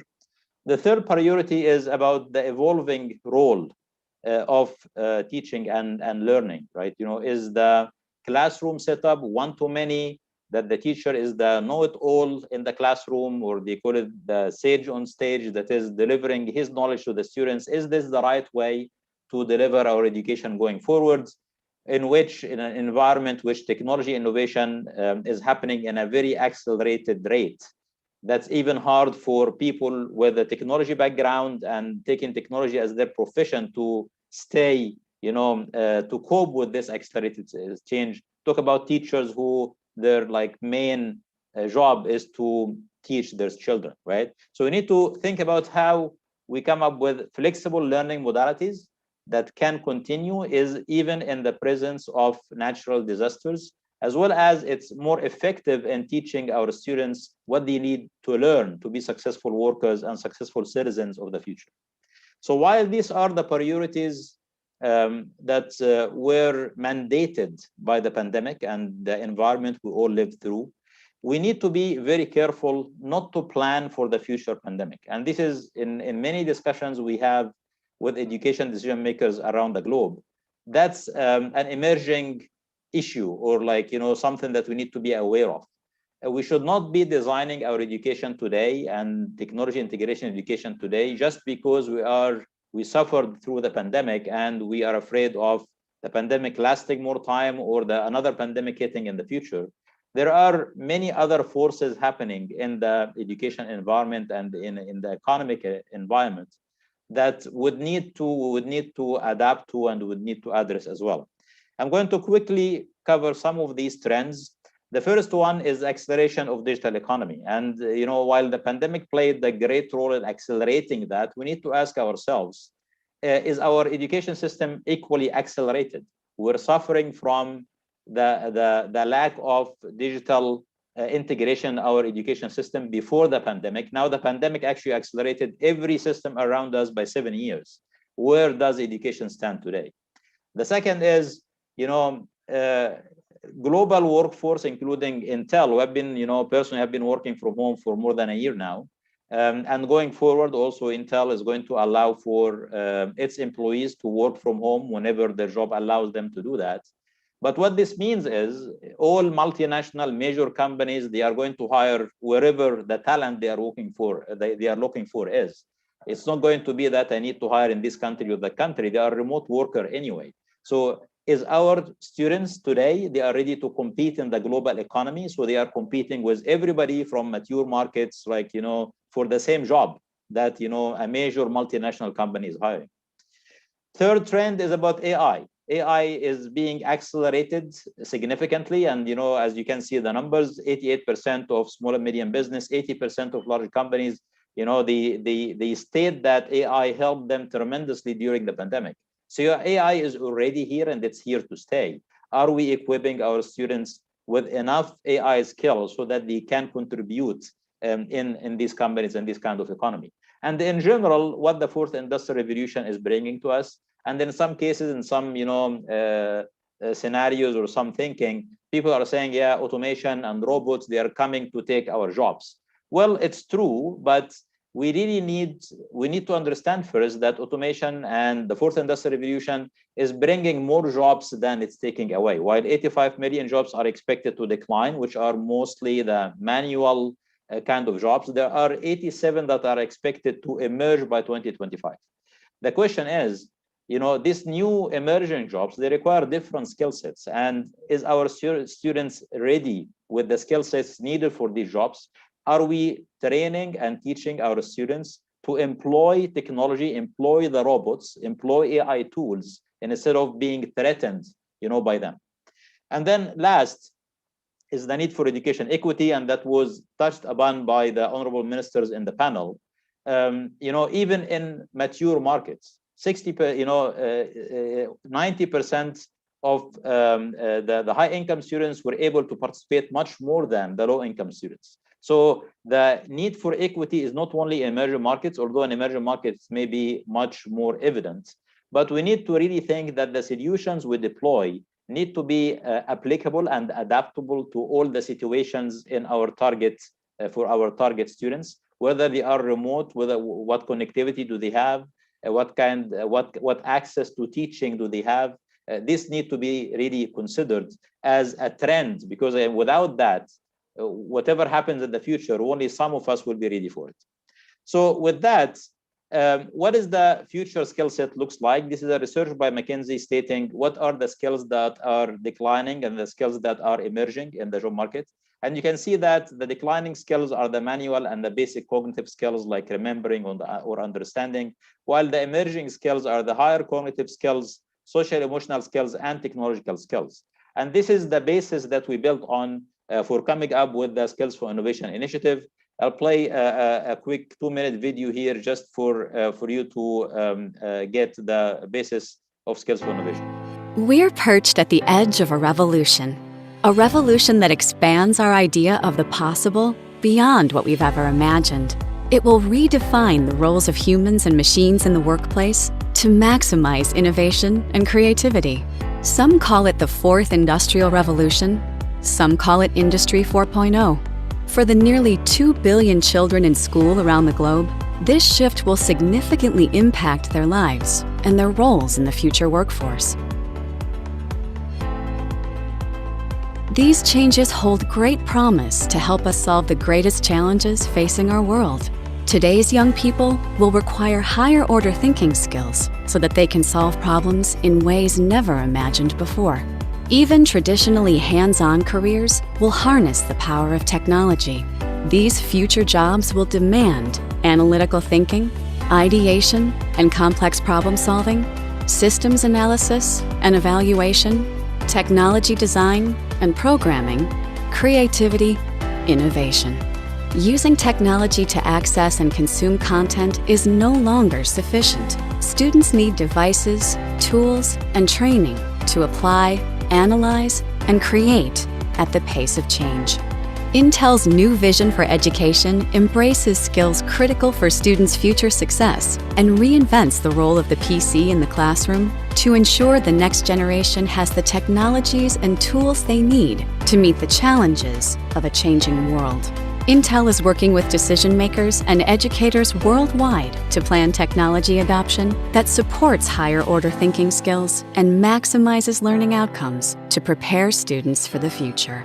Together, let's empower the next generation of innovators.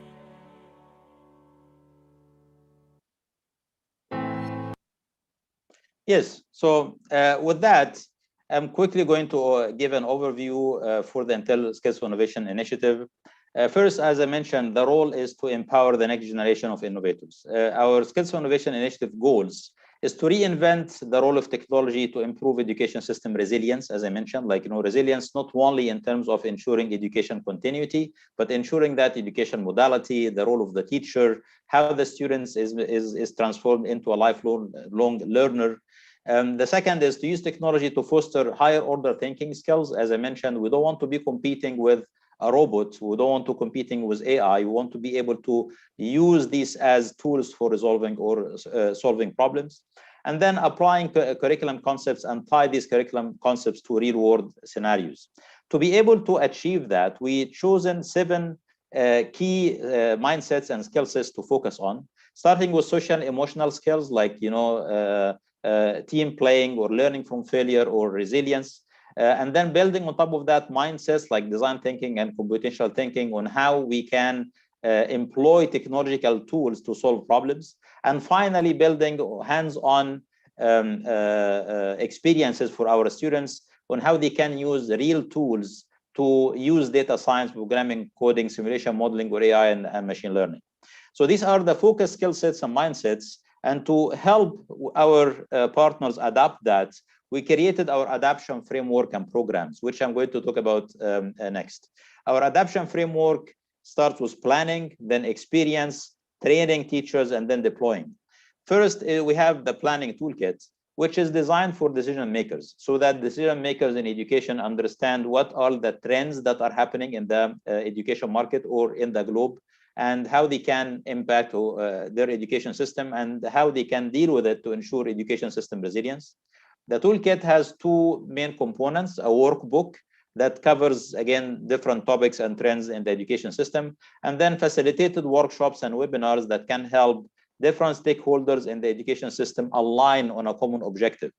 And the goal is to anticipate, prepare, respond, and adapt for future changes. That's the planning step, that we have to make sure that we're all on the same page, we know what we are marching towards, and we all have a common goal. Next, we have the experience step, which we created the Intel Starter Pack. The Starter Pack is a pre-designed set of technology activities that are designed to be integrated into everyday teaching and learning. So for all grades, primary, middle, or high school, We have activities identified for different subjects, STEM, language, and humanities, in a gradually increasing difficulty level, so that students would acquire a concept like computational thinking, a mindset like computational thinking, gradually in an increased level of complexity, similar to how they are learning language, math, or science. So the idea here is to effectively integrate technology, right? So technology, much more than just accessing online contents. It's technology to build skill sets and mindsets to enable our students to be successful in the future. Each of the starter pack activities has three main components, and like my colleague Penshi is going to walk you over the Skills for Innovation platform, give you a more in-depth review of these components. But each activity has an educator's guide. It has a set of a teaching deck that is ready to be delivered in the classroom, as well as working files that are needed by the software applications or programming languages that are used within the activity. The third program we have is the Intel Skills for Innovation Professional Development. This is to transform our educators from where they are today to where they need to be future ready. They need to be to prepare their students for the future. And it is divided into 4 different levels. The first level is adapter of technology. This is meant for teachers without technology background. And this is a mix between in-person training and supervised online training. And this is again for teachers who don't have previous access to technology. So when they get access to technology, it's natural to start them on this level. But then we have 3 more levels to really take the teachers to an increasing level of technology adoption, from leaders of learning experience to catalysts of creative confidence to mentors of upgraded mindsets, with the goal to be able to get their students ready for the 4th industrial revolution. We also offer certification for the teachers involved in the professional development. We offer course certification as well as level certification that are provided by our online platform. As I mentioned, in the next session, my colleague Penshi is going to walk you through the online platform. I'd like to thank you all for attending and listening today, and I hope you have a great conference. Thank you very much. Okay, thank you very much to Gehad there. Just a note there on the video that Gehad played on the website for this event, africanbrains.education, there is an exhibition tab. You can click on the exhibition tab, and we've done our best to innovate with a new virtual exhibition space. And Intel, you can immerse yourself into the Intel exhibition stand, and that is one of the videos that play on there. So I'd like to hand over to Pin Chi, who is going to talk to us about skills and the learning management systems. Over to you, Pin Chi. Thank you. Thank you, John. Thank you, Gehad. Hello, everyone. I'm Pin Chi from the Intel Skills for Innovation team based in Singapore. Today, it's my privilege to share with you what the Intel Skills for Innovation platform has to offer schools and educators. So let's start from this landing page of skillsforinnovation.intel.com. This is the pre-login page where you can access some information that Gehad has just presented to you about the initiative, the framework, the 4-step framework, and also basically this 4-step framework is to help you understand, test, and implement the SFI vision in your education system. Here, you will find also relevant information for educators and decision makers like yourself, and resources like the Planning Toolkit, and also program catalogs and syllabus. So let me take you on a tour of how it would look like after we log in.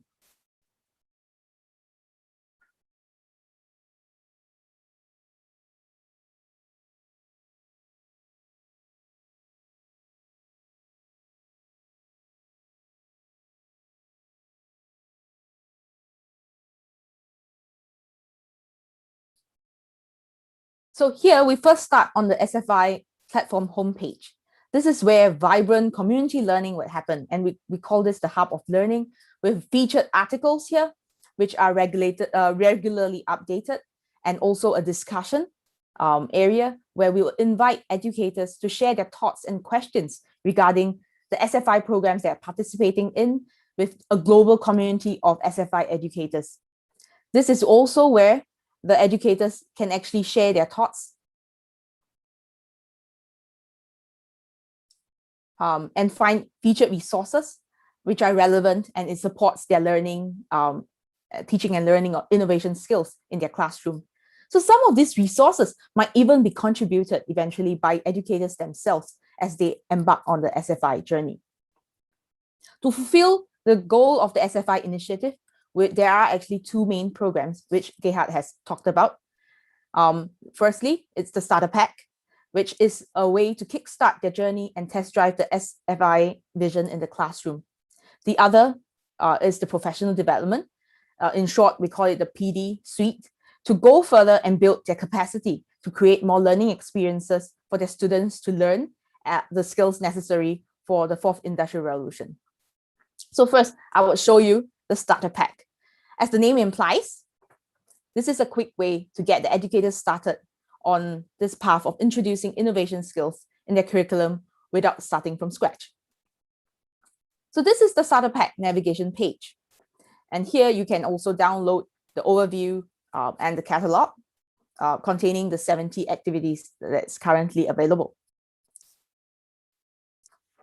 To cater to the needs of the different educators, we have designed activities, created activities based on grade levels. So as you can see here, it's elementary, middle, high school, subject areas, which in areas of humanities, language arts, and STEM. We designed the activities to impart innovation skills, as Gehad has mentioned. So each activity actually would contain at least one mindset and one skill set. Finally, there's also an extensive list of software, technology to give a taster of what it is like, right, to integrate this into classroom. So you can use this filter function to actually find the most relevant activity for your classroom. So let's say I am a biology teacher in middle school, and I am thinking whether it's possible to integrate AI, artificial intelligence, into my lesson. So I would select middle school, and it's a STEM subject, so and then AI, machine learning. And you can see from here, there are actually a few activities that I can choose from. So I'll choose the first one, Eyes on Wildlife. And here it will bring me to the activity page directly. So here you'll find the description that will highlight the real life relevance of this starter pack. So in this case, it's wildlife poaching. And under this description, you will also find that it has been mapped to the US curriculum and the Singapore curriculum. Well, to give educators an idea of how to fit this into their everyday teaching and learning. So new mapping would also be added as we work with education systems around the world.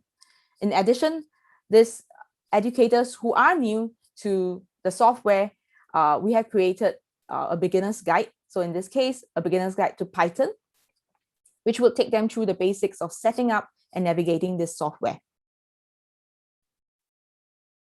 Below, you will also find an activity preview to give you a quick peek on the objectives and outcomes. Here, I'll show you. And also, in the second page, you would find an overview. So if you can see from the overview, the activities actually allow students to go beyond accessing content using technology, but to build them high-level cognitive skills of analyzing the problem and also creating an AI-based motion detector solution to prevent poaching activities. So here, there's a download button that you can actually click, and you can get a zip file of all the resources required to run the activity. I'll just quickly show you that once you download this folder, you'd see that you get a folder of resources. So that includes a beginner guide, which you can see from the activity page as well. Educator's guide, which is the in-depth elaboration of what this lesson is about, and teaching decks. Then there's also working files, like data files, or in this case, picture files, right? Because this is on computer vision, so that teachers don't have to spend extra time to create lesson resources. So the goal here is really to provide teachers with examples to initially follow, and then to build on to integrate technology in their everyday teaching and learning. Let me go back to the platform. So concurrently or consequently after they tried the starter pack, we'll also say that educators can actually participate in the professional development program. So let me show you the resources that we have created to build the teachers' capacity and allow them to prepare their students for a technology immersed future. I'll go to the overview page. So in this overview page, you can download the overview, which contain the information about the program and how it's designed, and also a syllabus, which will detail out the different levels and what the courses actually entail. So as you have heard in Gehad's presentation, there are 4 levels of under this professional development suite to meet the needs of teachers whenever they are, right? Wherever they are on their technology adoption journey. So from teachers with no technology background, they could take the level 1, or teachers who are on the cutting edge of technology integration. There will be something for them here. So level 1 is designed to support the educators who are new to technology with basic digital fluency. So it will cover topics like how to use the internet, how to use Word, PowerPoint, spreadsheets, collaborative tools, video tools, which are contemporary topics that, are very needed in the classrooms now. So there is a mix of in-person and online supervised sessions, as we believe that the beginner teachers would need a lot more support. While in level 2, 3, and 4, these are actually e-learning content that the educators can take at their own pace. So while level 2, 3, and 4 are asynchronous, we have also ensured that we injected many opportunities for learning to happen as a community through discussion boards and online collaborative applications, because we believe that learning is social in nature. Let me quickly show you a course in level 2 to illustrate what I mean. So in this level, you'll find 4 courses. And these courses are actually validated by education experts around the world. So these courses, you will find innovative pedagogical approaches that can be adopted to facilitate skills development in innovation. Let me show you the preview of one of the courses, which might be of interest to you because it's the topic of the season, Introduction to Learning Remotely. Each course contains 3 courselets.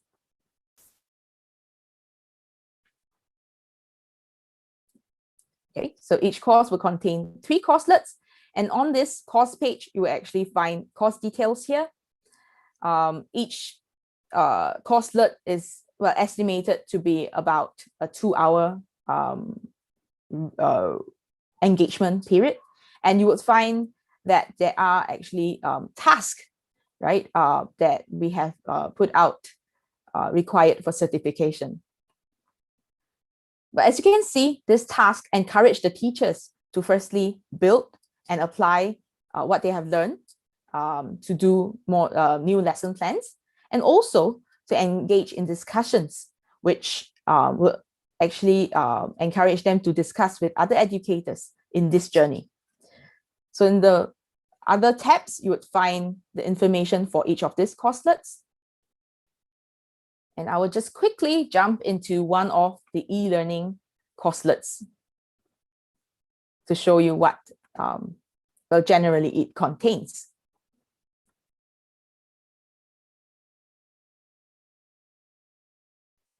So these courselets are designed to follow a know, practice, apply, share pedagogy. And there are also many interactive and community learning components that would inspire and excite teachers throughout this PD experience. So we use a mix of videos and readings.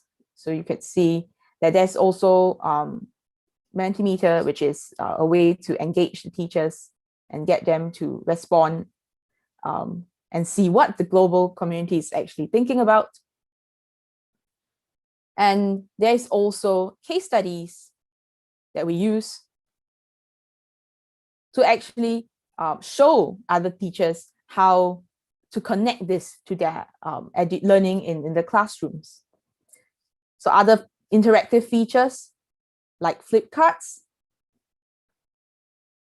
Also, there are, so just to quickly show you some interactive features like quizzes as well to check for understanding. And usually it will accumulate with an activity, right? So in this case, it is about planning and designing a webinar. So they apply their learning to do that, and they will get to actually upload this lesson plan. So this gets contributed into a global community-generated content pool as they share their ideas. And we hope that this will allow them to multiply their learning and also the impact beyond their own classrooms, because now other teachers can actually use these resources as well. So as we are looking at this, these are actually some actual resources that is contributed by the pilot group of SFI educators in the US, Indonesia, and Singapore so far. So we are really excited to grow this wisdom together as a global community as schools takes up these programs. So this courselet are meant to be bite-sized. So if I go back to the courselets, and so it's not meant to be kind of completed in one sitting. And this is something that the flexibility of the time and content is something that we found from our pilot group that they really appreciated, because that gives them also time to learn and absorb and then apply this learning into their classroom. So as the teachers complete these courselets, they would, and the task associated with it, they will be awarded the course certificate of completion. And if they complete all the courses in the level, they will get a level certificate of completion. So this is something that they can actually access from, my certificates. So just to show you how it looks like if they complete the course. This is something that we can work with different education systems to include perhaps like the number of hours. If you would like to allow your teachers to use this as a continuing education credit or hour that they need to maintain or upgrade their educator certification. So this learning management system not only allows for the teachers to assess this interactive, engaging community content, and not only also that allows the administrators to control the access, to provide the access to the content. It also will give you a window towards, to understand how many educators have registered for this course and have completed. So I'll show you the dashboard here. So far, these are like some pilot numbers. So this is a way for you to actually better support your teachers, because then you understand what they are interested in and how much they are completing these courselets. With this, I actually come to the end of my tour, and I hope, I'm thank you for your time, and I hope that you'll keep safe, and I hope that we will see you and your educators on board our SFI platform sometime soon. Thank you. Thank you very much, Ping-Chi. So we'll move on very quickly because we have Nuno J. Martins here, who is going to present to us about AI for youth, artificial intelligence for youth. So Nuno, the floor is yours. Thank you, John. Just let me know if you see my screen in full, please. Just give me a second. Okay.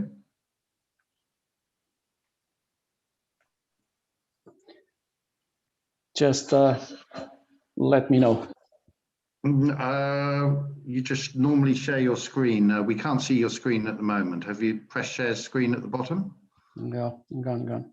If you press share screen, the green button. Yes. And then you can share your PowerPoint. Okay. Perfect. Let me know now. Just give me a second. Yes, you're on screen now. Perfect. My screen is in full, John, I believe. Yeah, you're good. Thank you. Thank you so much. Honorable ministers, Your Excellencies, distinguished guests, ladies and gentlemen, all protocols observed. Good morning, good afternoon. My name is Nuno Martins, and it's a real pleasure to be here with you today. At Intel, I have the responsibility for the AI digital readiness programs for the EMEA region, and I'm here today to present you the program Intel AI for Youth. The topics we are going to cover are the ones that you see, but I hope that at the end of this short presentation, I could being able to pass you more information about the program itself. As every company has a purpose, Intel is no exception, of course. So our commitment to a positive global impact is really embedded on our purpose to create world-changing technology that enriches the life of every person on Earth. As we look ahead to the next decade, our ambitions and opportunities have never been greater to unleash the power of data and actually help advance integrated corporate responsibility strategies that will be used to increase value creation and societal impact. That is why, in fact, we launched the new RISE strategy and 2030 goals that you see here. Through this strategy, we strive to create a more responsible, inclusive, and sustainable future enabled through our technology and the expertise and passion of our employees. Let me just take a few examples. We are partnering with governments and communities to address the digital divide and expand access to technology skills needed for current and future work jobs. Intel AI for Youth program, this very one that I'm presenting you here, provides already AI curriculum and resources to over 100,000 high schools all over the world, and also vocational students in 10 countries and growing, and will continue to scale. By 2030, Intel plans to partner with governments in 30 countries and 30,000 institutions all over the world, and is committed to empower 30 million people with AI skills training. Our current footprint, so we started in the end of 2018, beginning of 2019, in 3 countries, India, South Korea, and Poland. Germany followed immediately afterwards, and then the rest of the countries you can see. Actually, I need to share with you that it's a little bit difficult to keep up with the countries here. We have more already than the ones that are here, because artificial intelligence, in the sense that Intel has its programs, it's really on the top of the agenda of every government that we speak with. So, shifting more to AI, which is the core of the conversation that brought us here today. So what is AI? I took the freedom to prepare a paragraph that hopefully will describe it in a good way. AI is the ability of machines to learn from experience, to find a set of rules from a given set of data, and make decisions in future based on that very learning. This, on a nutshell, this is what AI is. It has a big spectrum. It can be narrowed down to an activity, or it can be used in a more generic way. It is always a moving goalpost. It's always a field of study by itself. And in fact, technologies that become successful are no longer considered artificial intelligence. It is without a doubt that AI is bringing disruption across industries, and education is no different. In fact, education needs to act in advance, as my previous colleagues were saying. With its potential to boost rates of profitability by a significant amount of $14 trillion US dollars, AI adoption is just beginning across the industry. And you can see that only roughly 4% of the organizations have implemented AI, while 46% are actually planning. The other 50% are still struggling on what to do, how to do it. I think the major takeaway of this slide, it's really that the opportunity is here and now, and our students, they need to start engaging within these new technologies. They need to start engaging by a simple reason, because the future of work will change. Actually, the work is changing. The working market is changing. You can see by this study that you have in front of you, which is a study from the World Economic Forum. In terms of work task changes, you see the prediction between 2020 and 2025. The human interaction and the machine interaction is already moving. This is happening as we speak here. And I'm going to state the obvious, 2025 is just around the corner. And with this happening, the workforce will change as well. As my previous colleagues were saying, but probably you can see it here a little bit better, 85 million jobs, the ones that we have today, and that we are probably teaching our students today, will fade away naturally, while 97 million will come up, but more related with artificial intelligence and data science. If you add to the equation that there is a growing lack of AI skills all over the world, it doesn't have to do with Africa. It goes from US to China. If you allow me the geo reference, it is all over. So the opportunity again is really, really now. But localizing to the African continent, what will AI mean for Africa? AI can help with some of the region's most pervasive problems, from reducing poverty and improving education, to delivering healthcare and eradicating diseases, addressing sustainability challenges, and from meeting the growing demand for food from fast-growing population to advancing inclusion in societies. AI democratizes access to innovative and productivity-boosting technology that will fuel the growth that the continent needs. In addition to this, AI is fundamentally reshaping how work is done, allowing for a more efficient allocation of resources, leading to increased productivity and, in the specific case of government, improving the delivery of services to citizens. This is what AI would mean for Africa.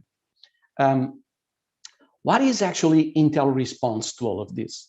So Intel put together a comprehensive program portfolio that I'm going to try to present you here. So we define this in two main axes, government goals and audience needs. And let me start by AI for Citizens. AI for Citizens is a total non-technical program which intends to really speak with the common, regular citizen of the world. It is really for public awareness, and it is about engagement. What is AI? Most of our research is telling us that the majority of people don't even know what this acronym means. What are the ethics associated with AI? What are the pitfalls? What are the possibilities? So this program is really for public awareness.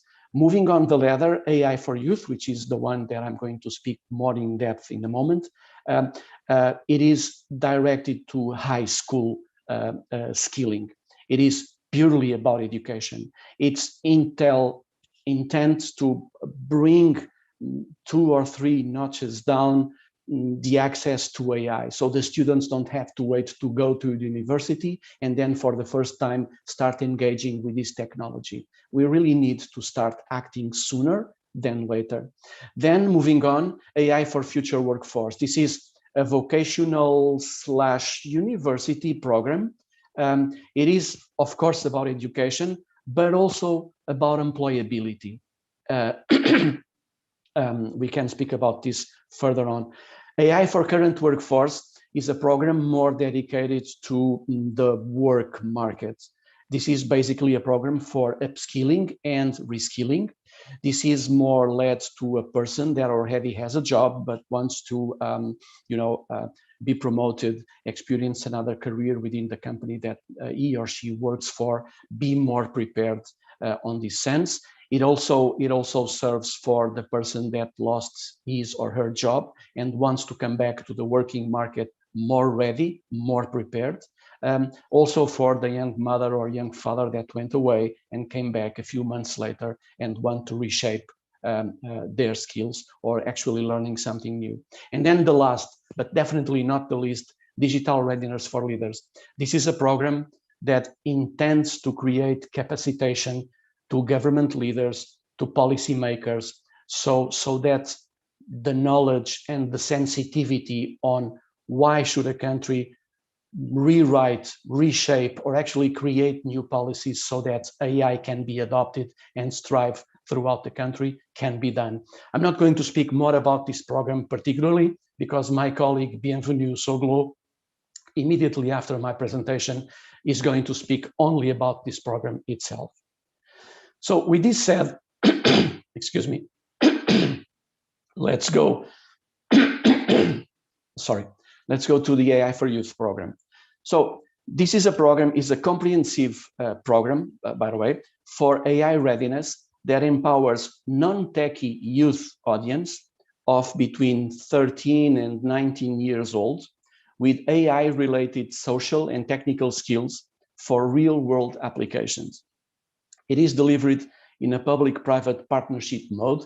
It is engaging, it is modular, it is composed by 7 different modules, and it's based on experiential methodologies using Intel architecture, but also Intel software and actually other third-party software. It relates to the 3 broad domains of AI, which is natural language processing, computer vision, and statistical data. It covers the AI concepts of machine learning and deep learning, inference, and then training. The purpose of this program is really to empower youth with AI skills in an inclusive way.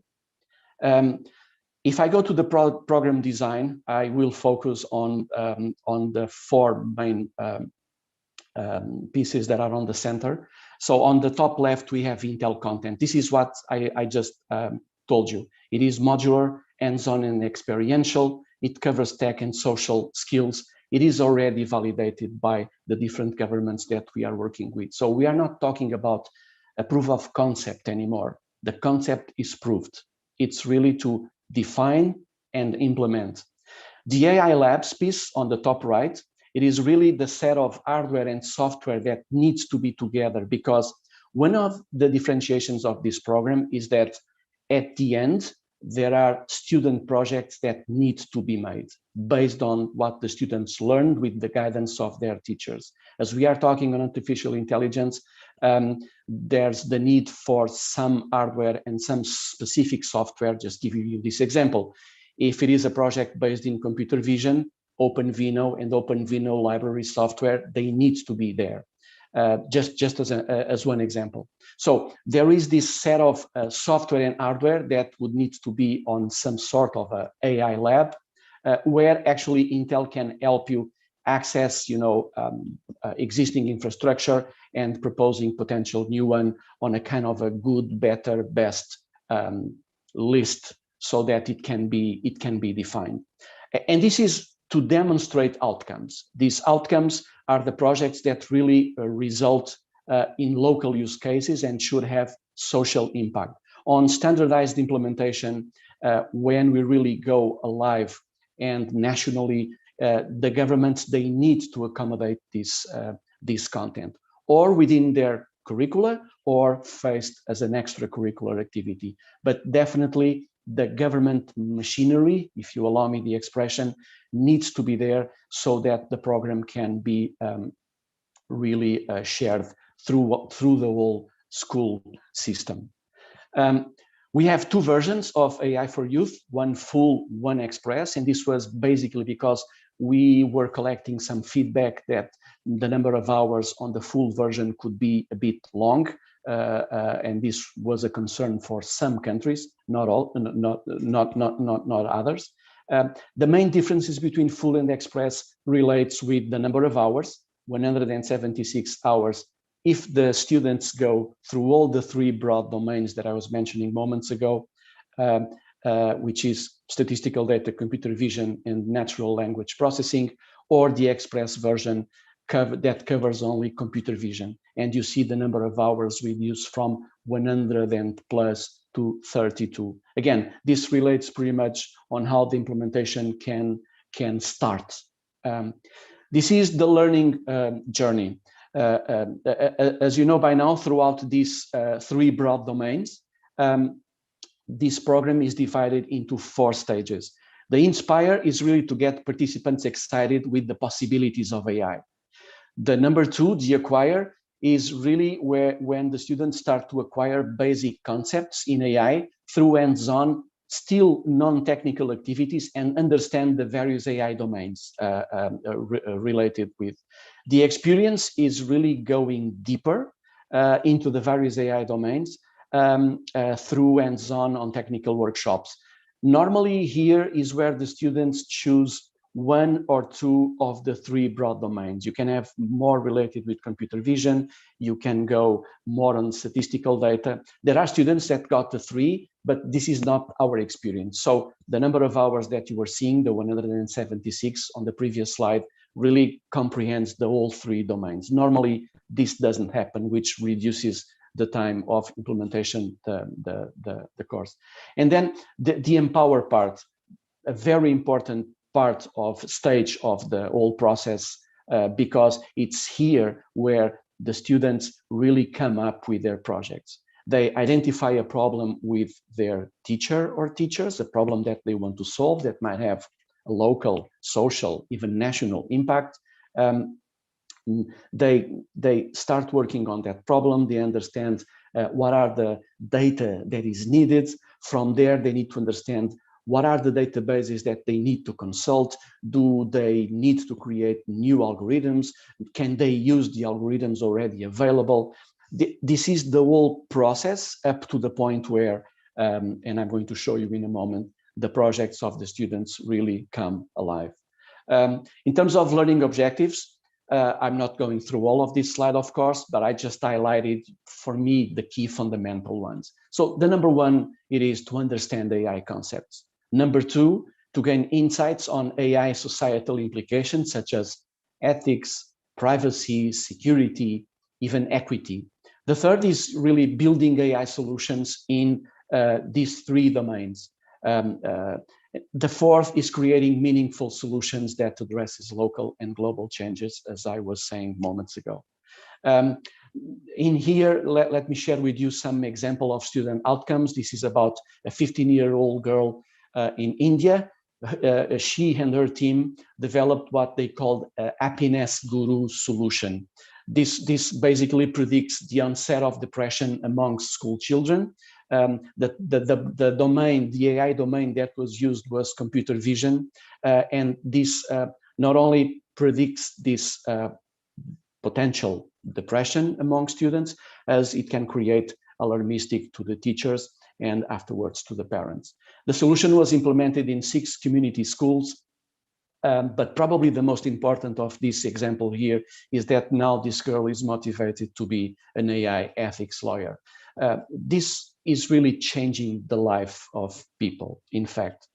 Some more examples, I'm not going through all of them, but you know, in the India one, these students, they came up with an AI system that converts a handwriting complaint from 8 different languages, by the way, into a digital format.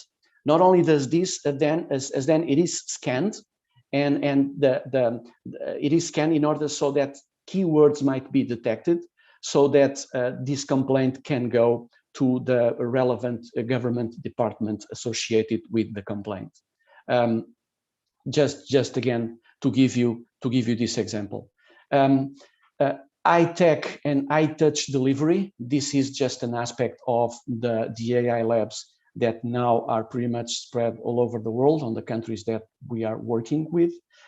This is where, or on a remote, because of the pandemic, or on a face-to-face approach, teachers and students, they get together, they discuss, they identify a problem, they discuss, they plan, and then they start operating the solution using what they have learned under this program.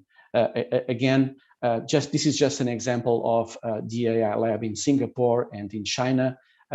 This is basically a fantastic central point for training coaches, for that students can really hands-on implement their solution, and then to project build and showcasing their projects. The Intel differentiator on the programs that we do, probably it is a convergence of factors. It is a sum of skill sets, mindsets, and tool sets. For me, a great example of skill sets relates with AI ethics, security, but also privacy. Mindset, it is the discovery of the social purpose of AI, where possibilities, but also pitfalls goes along the learning journey. On the tool sets, it is about the necessary conditions, meaning hardware, software, libraries associated with, to be able to solve a problem through this technology.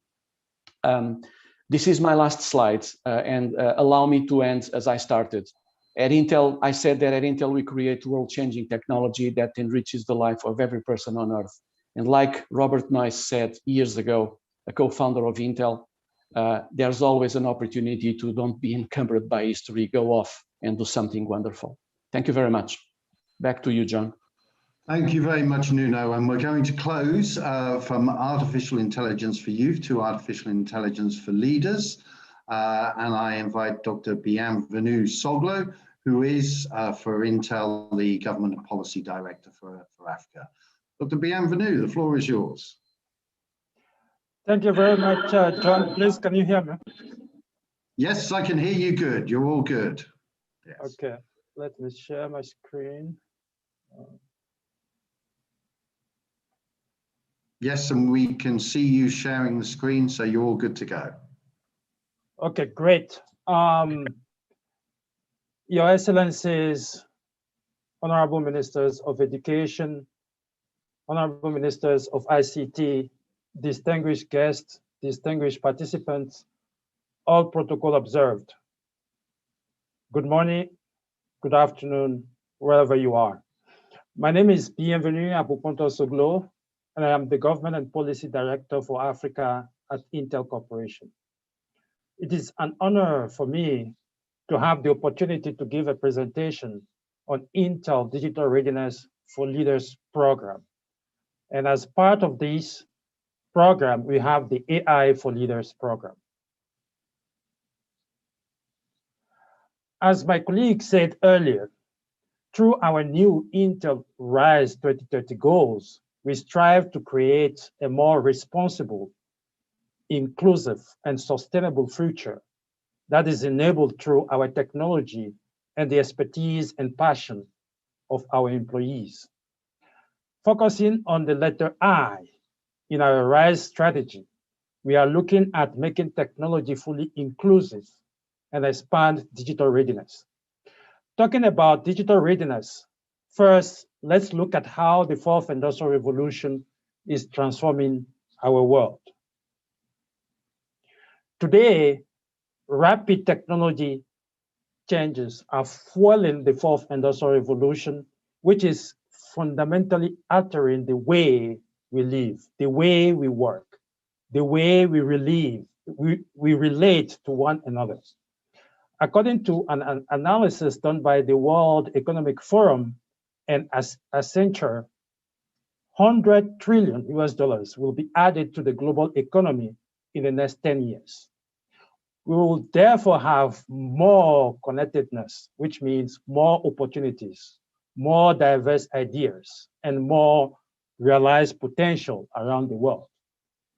In addition to that, according to McKinsey survey conducted in October 2020, COVID-19 pandemic have accelerated and brought forward the digital transformation of companies by up to 7 years in just a few months. Now, focusing on emerging technologies that are enabling the fourth industrial revolution, it is anticipated that emerging technologies such as artificial intelligence, 5G, and the Internet of Things will add roughly $36 trillion to the global economy by 2030. The reason why we need the above mentioned emerging technologies is the growth in the data center and other businesses, which is driven by the need to move, store, and process all the data that have been generated by not only people, but also by our computers.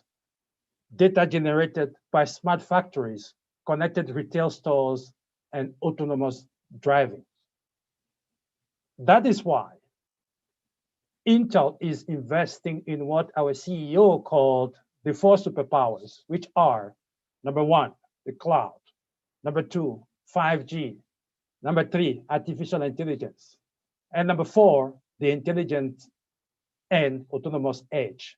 And we are investing in these technologies to help our customers capitalize on these fast-growing opportunities. As you can see, Intel technology is a catalyst for the 4th industrial revolution. Now, what are we seeing in terms of digital transformation? With COVID, we've seen in one hand a decline in overall global GDP by 3.3% in 2020.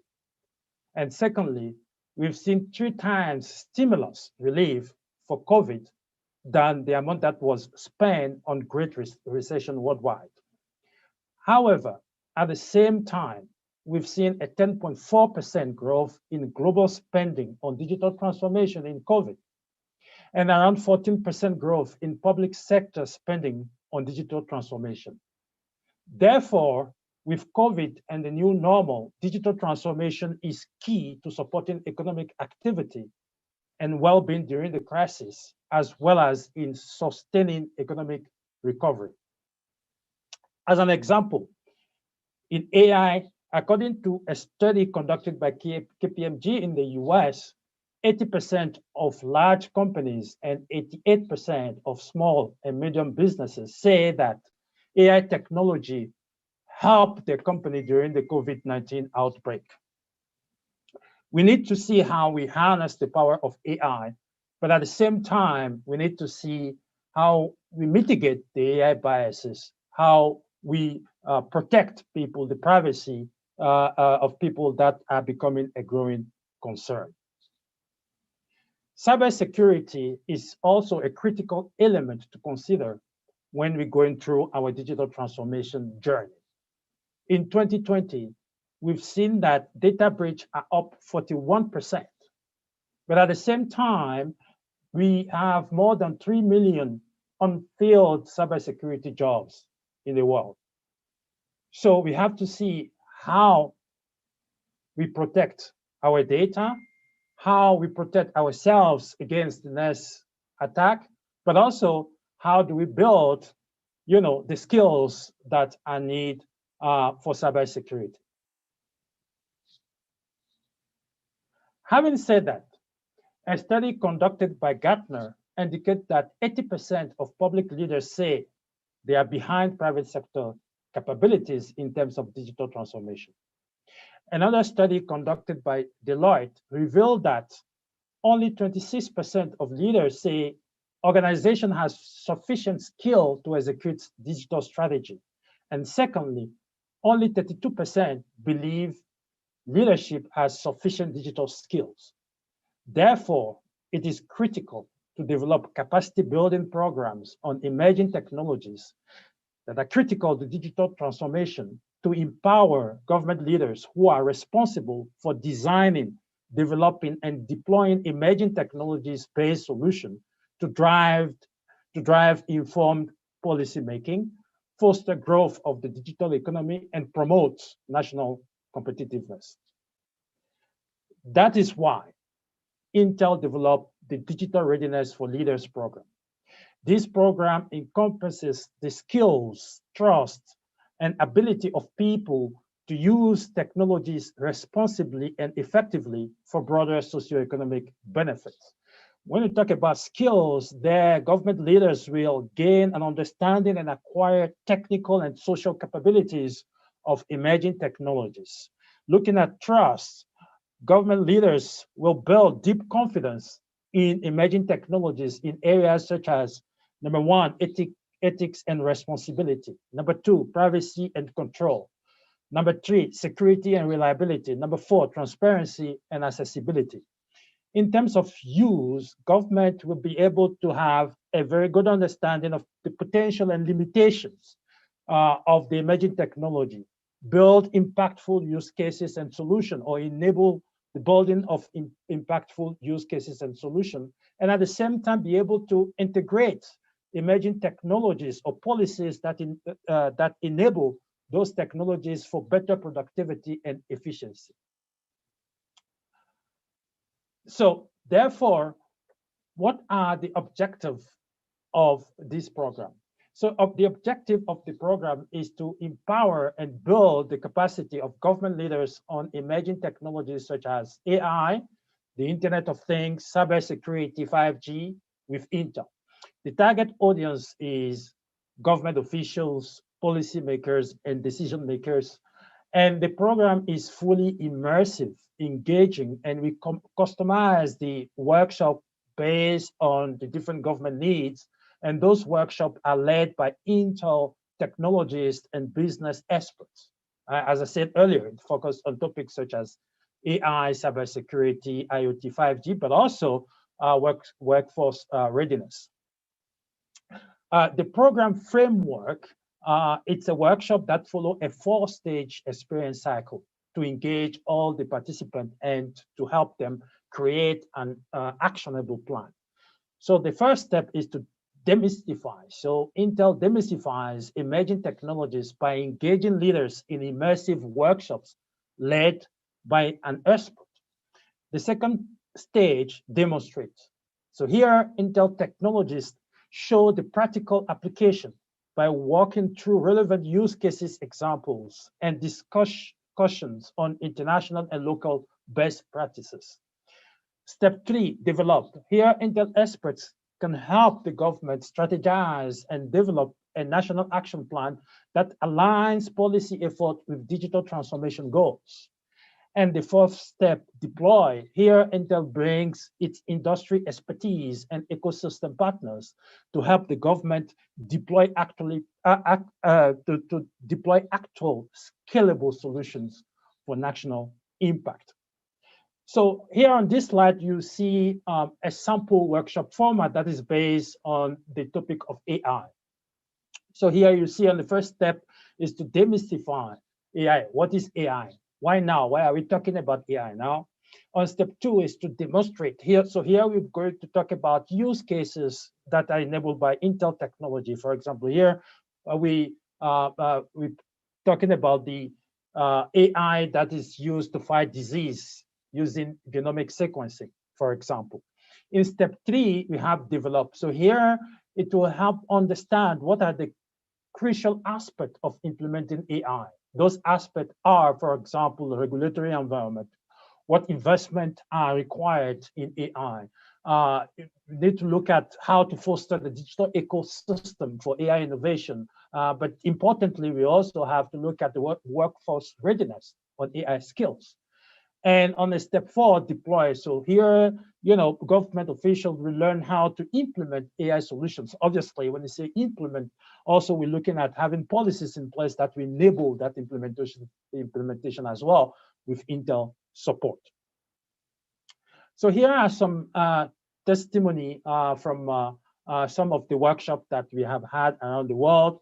We have had workshop in our first India workshop with the Ministry of Communication and Information Technology. On the right-hand side, here you can see the workshop we have in India also to demystify emerging technologies for women leaders. And in the middle here, you see the workshop we conducted in Costa Rica, for example, to help the government build the national AI strategy. And in Poland as well, we did have some workshop with the Ministry of Education there. So in terms of implementation roles and responsibilities, Intel will work with government around the world to implement the program. And for this, Intel will provide the technology content, the use cases, the technologies, and the ecosystem partner alignment. At the same time, Government from its side need to secure the audience, provide the platform for bringing the Intel expert together, and we will work together to develop an actionable implementation plan. So now, what is our call to action? We believe that the public sector cannot afford to lag in its digital transformation. Therefore, by investing in digital readiness for government leaders as a starting point, governments can unlock new growth opportunities by adopting a range of emerging technologies that are essential for national competitiveness. With Intel Digital Readiness for Leaders, Intel is committed to be a true partner in this journey of digital transformation for all government leaders. As said by our Intel co-founder, Robert Noyes, let us not be encumbered by history. Let go of and do something wonderful. Let's go off and do something wonderful for digital readiness for leaders in Africa. Thank you very much.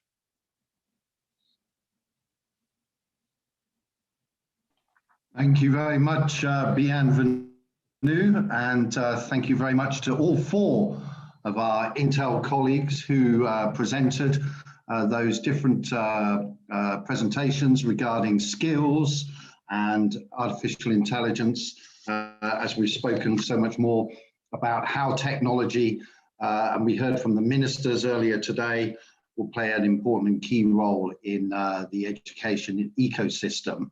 So we've run a wee bit over time, so I thank everybody for staying for the Ministerial Plenary that we had earlier today, and then followed by these presentations. I would like to thank Nuno, Pingchi, Gehad, and Dr. Bienvenue for those outstanding insights. Just for everybody who's watching, africanbrains.education is the website. You can watch the video through the live stream.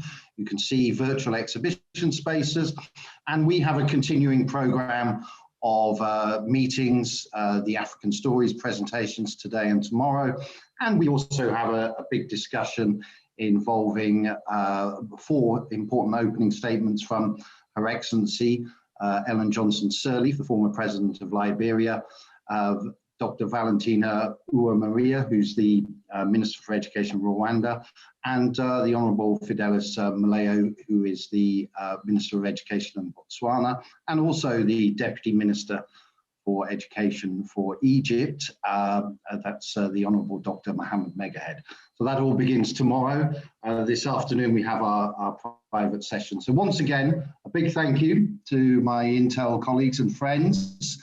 And we will close this webinar session and wish everybody else a pleasant day on the 25th of May, Africa Day. Thank you very much. Thank you. Thank you.